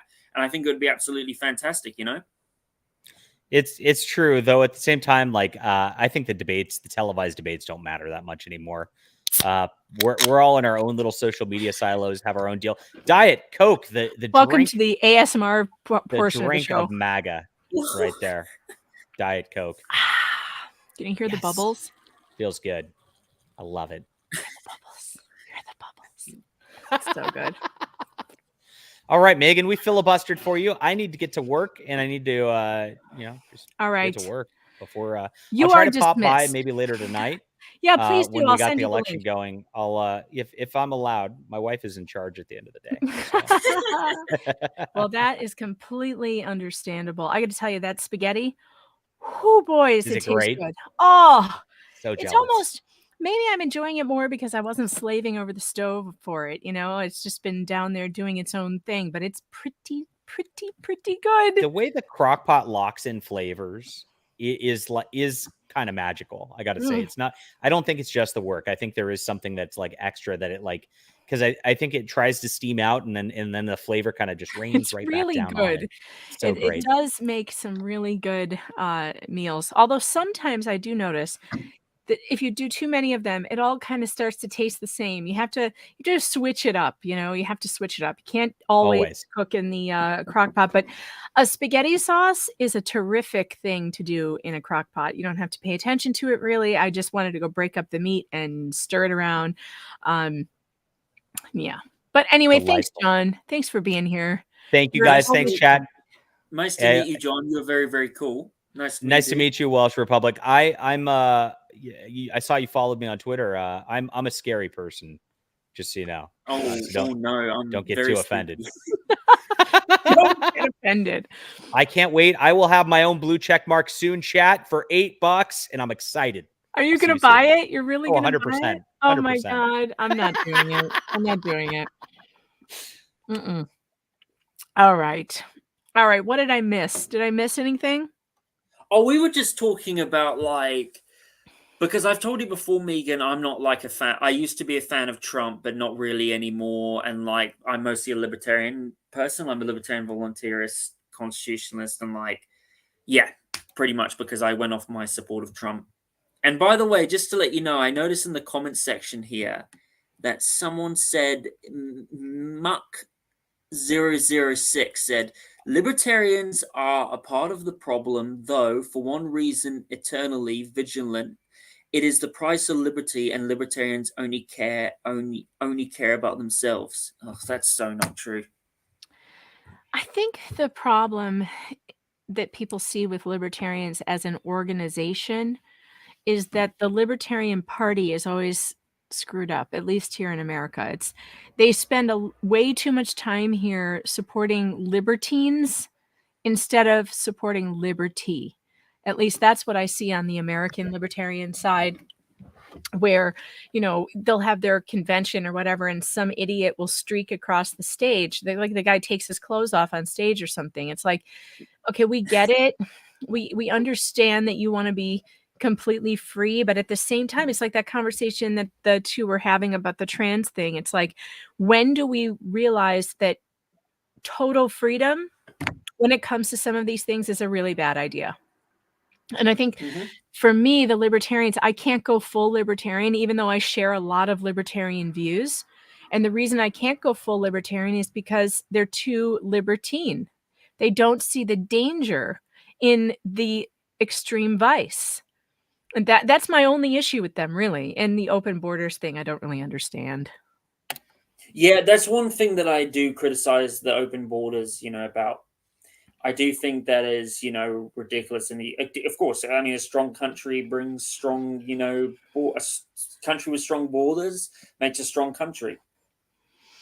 And I think that there's definitely room for criticism about the way our immigration system functions currently. Certainly we could make some changes perhaps that would make it easier to come into the country, perhaps. I mean, absolutely. And it's absolutely ridiculous how there are immigrants being able to go to the United States, but travelers from other countries need to be vaccinated, but those immigrants can go into the United States and they don't need to get vaccinated. It's absolutely ridiculous, pouring over the border, no vaccines. And actually, I'm not a fan of mandating vaccines for anyone. That's fine. If you don't want one, you don't have to have one. But why would you mandate it for people traveling here legally, but not the ones just, swimming across the Rio Grande? It's crazy. So yeah, mountain streams. John talked about that earlier, that the Department of Justice are going to the polls, and apparently Ron DeSantis kicked some Department of Justice guys out of polling places in Florida. So why don't I find that? I'm sure that it's on Twitter here somewhere. If I go to Ron DeSantis. Oops, I spelled his name wrong. That's All not right, take your time. Here we go. Let's see if we can find this story about the DOJ. Here it is. All right. That was easy. That is the one thing that I love about the internet, is that you can find anything immediately. All right, here it is. This is the letter that Florida sent to the State Department of Florida sent to the DOJ. Let's read it, shall we? Dear Mr. Russ, earlier today, the Florida Department of State received copies of your letters to Miami-Dade and Broward counties. Of course, Miami-Dade and Broward. Those are the two counties, by the way, in Florida that always have the problems. And when I mean problems, I mean 4 a.m. ballot dumps, in which you seem to indicate that the Department of Justice will send monitors inside polling places in these counties. We also understand you sent a similar letter to Palm Beach County. But Department of Justice monitors are not permitted under Florida law. Get lost, Fed. Get wrecked, Fed. Yeah, that's true. Section 102.031 of the Florida statutes lists the people who may enter any polling room or polling place. Department of Justice personnel are not included on that list, even if they could qualify as law enforcement under Section 102.031 of the Florida statutes, absent some evidence concerning the need for federal intrusion or some federal statute that preempts Florida law. The presence of federal law enforcement inside polling places would be counterproductive and could potentially undermine confidence in the election. Yeah, get lost, Chloe. Indeed, your letters do not detail the need for federal monitors in these counties. None of the counties are currently subject to any election-related federal consent decrees. None of the counties have been accused of violating the rights of language or racial minorities of the elderly or disabled. Your letters simply provide a non-exhaustive list of federal election statutes as the basis for this action without pointing to any specific statutory authorization. When asked for a specific authorization during our phone call this evening, you did not provide any. Accordingly, the Florida Department of State invokes its authority under the Section 101.582 of the Florida statutes to send its own monitors to the 3 targeted jurisdictions. These monitors will ensure that there is no interference with the voting process. You have my cell phone number. Please let me know how to best coordinate with your team as Florida works towards another smooth election day. Signed, sincerely, Brad McVeigh, General Counsel, Florida Department of State. Interesting. What I would really like is some video of the Fed being tossed out on its ass. Oh, that would be absolutely fantastic. That would be really good. Oh, look, President Trump just voted for in Florida. Yeah, I saw that. They've got some footage of the former president. Let's see if we can pull that up. Coming out of the polling place, if anybody's interested in that. Let's see. There he is with Melania. Governor DeSantis? Yes, I did. Oh, he voted for DeSantis. Wasn't he just calling him Ron DeSanctimonious the other night? Which I think yes, he did. He did. I think that's very unhelpful. I mean, look, about Trump, I have probably the same kind of issues you do. I mean, I was very on the MAGA train. I was very pro-Trump, and I enjoyed his presidency. I mean, I enjoyed every minute of it. What bothers me now is that the man cannot admit that he made mistakes. And he made some very big ones. And he owes us an apology, which he's never going to give. And this is the kind of stuff he does that makes me think you are about you and nobody else. And that is when he gets up in front of a crowd of people on the eve of an election and calls Ron DeSantis the best damn governor in the whole country. Ron DeSanctimonious? Like what? Where does that even come from? For one, it's not even a funny joke. It's not funny. Like it doesn't make any sense. Trump is usually funny. at all. I mean, and like, why would you attack a man who has done, let's just be honest, Ron DeSantis did more to get us out of COVID lockdown than Oh, Trump he did. did. He absolutely did. Sorry, Megan, were you a bit annoyed at me because I was laughing at something, or? No, God, no. No. I do agree though with what you said about Ron DeSantis. Like, I think Ron DeSantis he definitely did a better job, at fighting the lockdowns than Trump did. And I think that was one thing that was so good about him. And I think especially one thing about DeSantis is he's done a great job at fighting the childhood grooming that's been going on in Florida and stuff, which is, I think is great. And I think if DeSantis was to become the president, I would not be surprised if he made it national, if he made a federal law nationwide saying it is illegal to do this shit of childhood grooming, which needs to stop. It's unacceptable and it's wrong. I know. I think that people love Ron DeSantis, and I think that Trump would be way better off to work with Ron DeSantis. I personally don't think Trump should run again. I think he's too old, for one, and I think that his time is up, and he had his time. And yeah, he can run. It's not like he's not allowed to run. But I don't like the fighting of primaries. I know that it's part of our system. Thanks for the Rumble rant, Jonathan. He said, are the water pipes intact? Are the dogs kept away from the ballots? It remains to be seen. We will see how the water pipes hold up overnight. Fingers crossed. I just think work together. We have big enemies out there. We have very big enemies out there. And we don't need to be fighting amongst ourselves and calling each other names. And during primaries, I wish that the candidates would keep it in mind that for each insult they dish out to their opponent, they could be doing harm to that person, whoever wins the primary. And I wish they'd stop doing it. Like, it's one thing to disagree with your opponent in a primary about policy. So do that.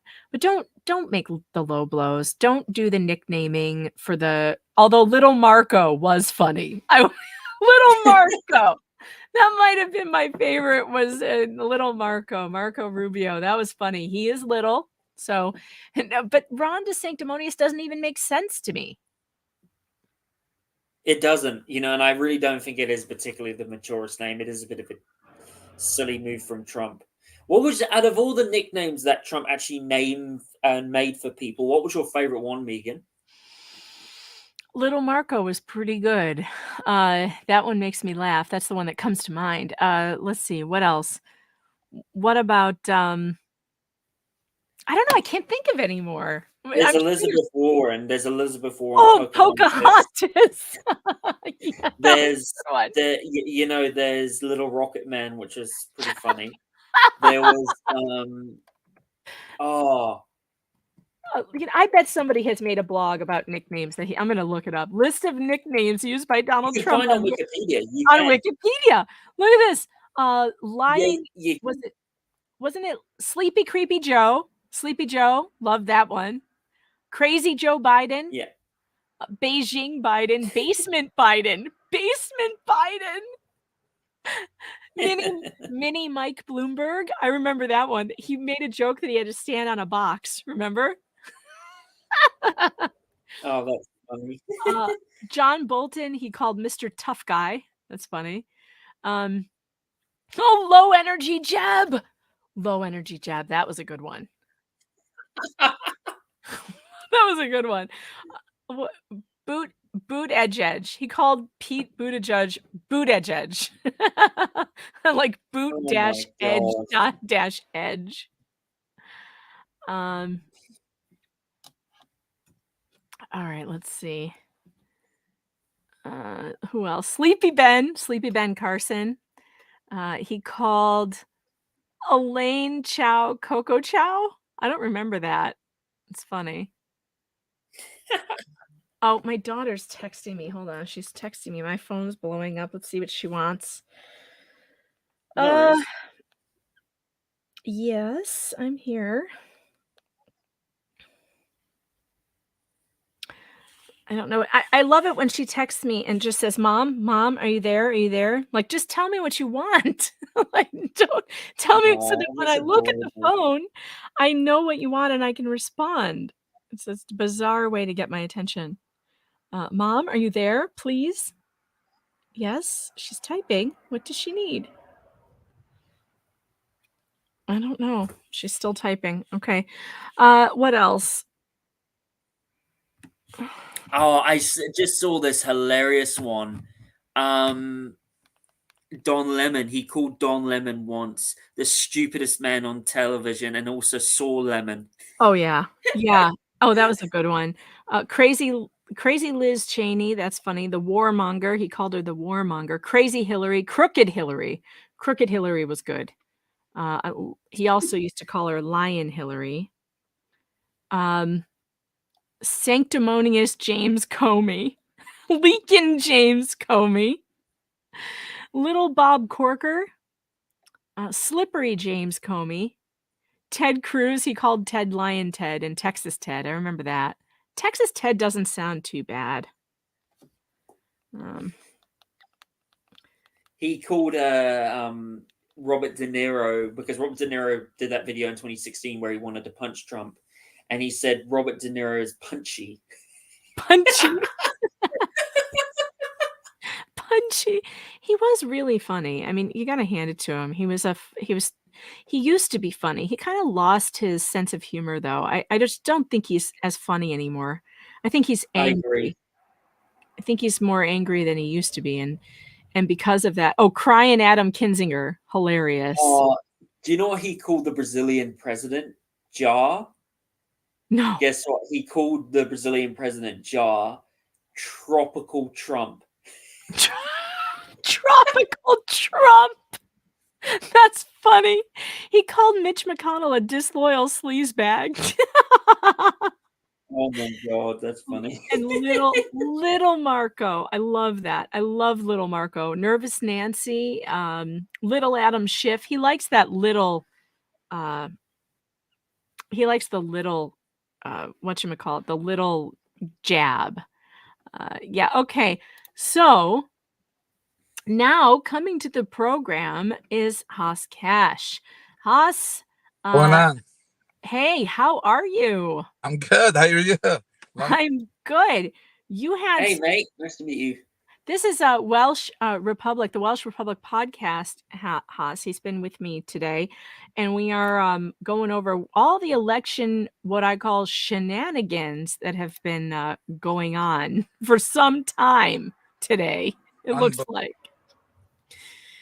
And I want to pull up your video in case people are just joining us or joined a little while ago and they missed it from before. So let's play what happened to you. You went and you trained to be a challenger. Is that correct? A Republican challenger. A Republican Sure, you say challenger. right. You don't forget about the Republican challenger. This is the first time you've had any interaction with Republicans? I've been a Republican for 3 weeks, 3.5 weeks. Well, that's amazing. I'm glad that you are taking, you're taking it very seriously. Yes, And those of you who remember Haas, he was one of the men in Dearborn who went to the school board and said this pornography stuff is terrible. Take it out of our schools. And that really was a catalyst for many of the dads in Dearborn to say, you know what, Republicans are not supporting this stuff, and so we're going to go support them. So now you are a man of your word, and you went and you got trained to be a Republican challenger. What is the job of a Republican challenger? I oversee everything that goes on, absentee ballots, what they're doing. I could go to like schools right now and walk in and sit there, start asking questions. How many ballots has been ran inside the box? Is it through the internet? They don't have it through the internet no more. They have it all sealed up, and then they take it to the city. At the end, they run them at night. Are you serious? Yeah, it's because they have to be safe. They said they can't do it on the internet no more. Okay, but they take them someplace. They take them from the polling stations to like what? Like a It's a bag that I go see the seal. When was sealed last? And when does it expire? You know, sometimes they have to look in the bag, and it has to be from the county. The county approves this bag. They transport it. I asked him, is there any police escort? He said no in Dearborn. Now, Detroit, when I went to Detroit, they got police behind it. They got a U-Haul truck full of it. Oh, geez. And Oh it comes my- in a lockbox. but not in Dearborn. No one open it. No one open. That's no, why.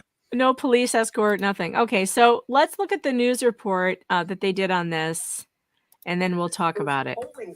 Rob Maloney in Dearborn, where a Republican poll challenger made a police report this morning after not getting the access he wanted at City Hall. Rod, you got to look at what both sides are saying about this. Well, we have done that, Devin. And, here's the thing. What many people don't know is that there are ways to check oversight at the polls. One is with a poll watcher. They're not allowed to talk to anybody. They can just watch. But there are poll challengers, okay? And that's Hassan Aoun is a poll challenger. They can have autonomy around the place. They can talk to the election officials, cannot talk to voters. But what happened here was the election challenger was denied access. So he filed that police report. She said, no, you got to go sit in a corner over there. Hassan came to Dearborn City Hall, where there are roughly half a dozen polling positions and the clerk's counter, where absentee ballots can get turned in. The place quite busy today, and recently converted Republican Hassan Aoun received training as a challenger and came to do his job, only to get relegated to the seating position set aside for watchers and challengers. There's nothing to oversee. I'm sitting there. The overseeing is behind the counter, and they don't want me to go behind the counter. He is following his training and the law, which does in fact allow him the access he's asking for. So when the clerk's office turned him away, he filed a police report and left. Enter Dearborn City Clerk George Duraney with his view. A challenger may ask to go behind the counter, and if with our assistance he or she can observe what we're doing, yes, but with our permission. Hassan says that last part is not in the rules, and Duraney says that he should have been allowed in. If I was here, I would have allowed them behind the counter. Okay, so it was a mistake that he wasn't allowed. Yeah, he should be. I'm not sure if that's what he asked. He said, I didn't speak to the gentleman, so I don't know. I want to make sure there's no fraud. No fraud whatsoever. I don't think we did anything majorly wrong here today. If he wants to come back and take a look at what we have behind the counter, that's fine. Well, Hassan said he would not go back inside today. He said he's going to take all of this to the Republican Party and the people that trained him to see what they have to say about it. In the meantime, we went to Dearborn PD, and we did ask to see the police report. They said that we probably would not get access to it for the next 3 to 5 business days. Back to you. So did Hassan say why he didn't go back in today then, Ron? Yeah, well, what he said was that he didn't feel like he was welcome, and he thought that could end up in a confrontation, and he said he did not want to end up arrested. And so he said, we're going to let this shake out another way. All right, Ron. Well, here's a peek at what. All right. So that's really something, House. I mean, I've seen this happen before where poll watchers, they'll be relegated to like a corner somewhere. And I really don't understand the purpose. You got to understand something. Under MCL, there's an MCL. I sent you it. Did you see it? Uh-huh. Okay. Under that MCL, they're not allowed to threaten you and intimidate you. Mm-hmm. Doing activity. So basically, it falls because the detective called me today. I said, bro, I felt threatened. I couldn't even go back in. There's no way I could go back in because I already knew what's going to happen. Am I correct? Yeah. So they would try and make a scene probably. So they're going to get me arrested. Do you remember I was wearing a body cam one time? Yeah. Why did I tell you I was wearing a body cam? You asked me. Yep. And what did I tell you? I felt threatened. And same, I couldn't wear a body cam. I went in there to do my job, and they told me I couldn't go behind the counter. Here's the funny part. They said, sit by the TV and watch TV. I'm watching TV. Some guy comes in, gets a permit. He goes and votes. Some other guy comes, does something else. It's not showing that he's registered coming in to vote. So I went up to the counter. I said, man, are you guys laughing at me? You just want to throw me in a corner? And I said, I feel intimidated, Like you're intimidating me by saying to tell me stay in a corner. You're not letting me do my job, my activity job. I'm a poll challenger. I'm licensed for it. I got my credentials. What's the big deal here? Why are you doing this to me? She goes, you like it, you like it. You don't, you can leave. I said, okay, I'll call the police. And I called the police. Yeah. Yeah, this is very concerning to me. I'm really happy that you did that, though. I mean, you should. You should absolutely blow the whistle when stuff like this is happening. So what's the plan? The plan is I am going to sit there and follow up with this. And I am going to sit there and to the extent of the law, they will get prosecuted. So they'll never, ever in their life, anybody in Michigan, I'm going to make like a thing where nobody can ever sit there and tell a poll challenger to leave and you're not allowed to do your duty. Yeah. Well, it shouldn't be allowed. They should face a consequence for that. I hope you got the name of the person who did this. No, because I really, really, really was intimidated and I felt like threatened, threatened by, I couldn't go back in there. I'm thinking like, okay, they're probably going to set me up or something. Threaten, threatens means you feel that they're going to do something to you. You know what I'm saying? Yeah. They're going to sit there, set me up. And instead of me sitting here and doing my job, I'm going to get arrested for something probably I didn't do. And I asked the police, is there any video that records inside the city hall? He goes, no. I said, well, anybody could sit there and say I threatened their life and I didn't threaten nobody. You know what I'm saying? That's why I didn't want to go. I felt like I was, threatened. Right. Well, I think it's a good idea. Once you've been told, if you don't like it, you can leave. You probably should just leave and report it.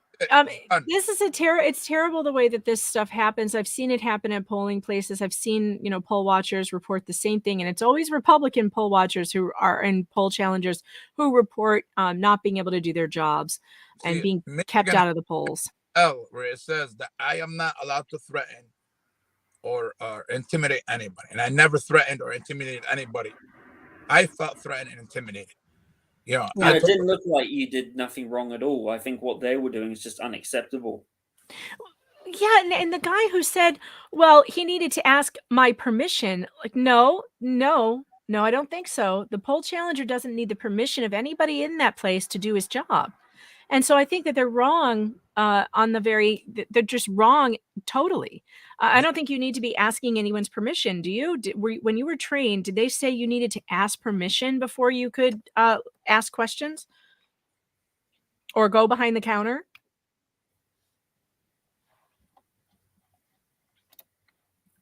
Haas, can you hear me? Yes. Or did anybody tell you when you were being trained that you had to ask permission to? No. Okay, because that's what he said. He said you needed to ask permission, and I think that's not true. Hold on. Here's the funny part. He said that he wasn't there. But right. The cop came. I said, sir, is your body cam on? He said, yeah, it's on. I said, no problem. We can talk right now. So he went in. Guess who came? He came at the end. You understand? When I already called the police. He said, oh, I just walked in. He never talked to me. He talked to the police. He probably told the police, and I want to find out. And I ordered the body cams. I want to find out. Did he tell the police we don't want him in the back? If he did, I'm bringing it straight to the media attention that he lied, okay, and said that we don't want him in the back. I want to see what they said because I wasn't inside the police station. I was outside the police station, and the body cam will tell it all. Well, I know you're going to get that body cam footage. 100%. I already said. When you get it, please send it to me and we'll have another stream and we'll watch it together. It'll be fun. Yeah, it was. I said that. I told him, I'm sitting there, she tells me I can't go in the back. Why? I'm not understanding. She doesn't want me going in the back. I don't know what it is, and then, listen, I called the police and walked out like a gentleman. Because I already knew what their agenda was. They want me to say one word, okay? So make me look like I'm the bad guy. And it's not going to happen. Yeah, no, I hear you. All right, guys, I got to wrap it up for today. My daughter needs me to go get her. She's not feeling well, so I'm going to go pick her up at school. I've got to cut the stream a little bit short. Be back here at 8 p.m., you guys out there in the chat.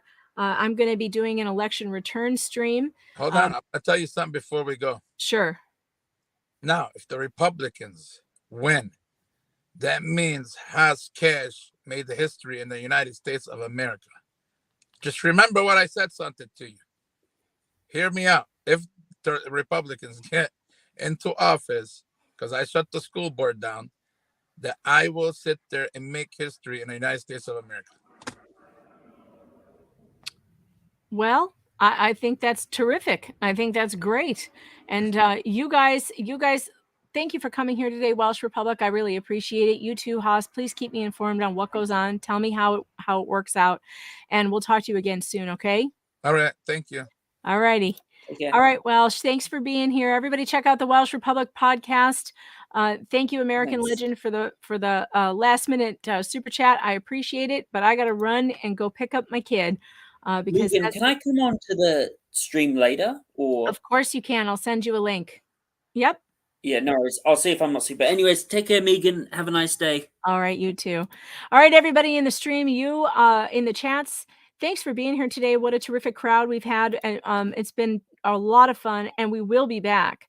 We'll be back around 8 o'clock, but I need to go pick up the little one because she's got a headache, which is unfortunate because she was going to be in a swim meet tonight, but I guess that's not going to happen. So I got to go get her. And you know how it goes. So poor kids, the kids, when they don't feel good at school, it's a bummer. All right, everybody, take care. Sure appreciate you guys. Don't forget, follow me on Locals, meganfox.locals.com. You can find me on pjmedia.com. You can sign up for VIP with my promo code FOX for a discount. Please clickety-click on all the articles on PJ Media, and I'll see you again real soon tonight. Election returns.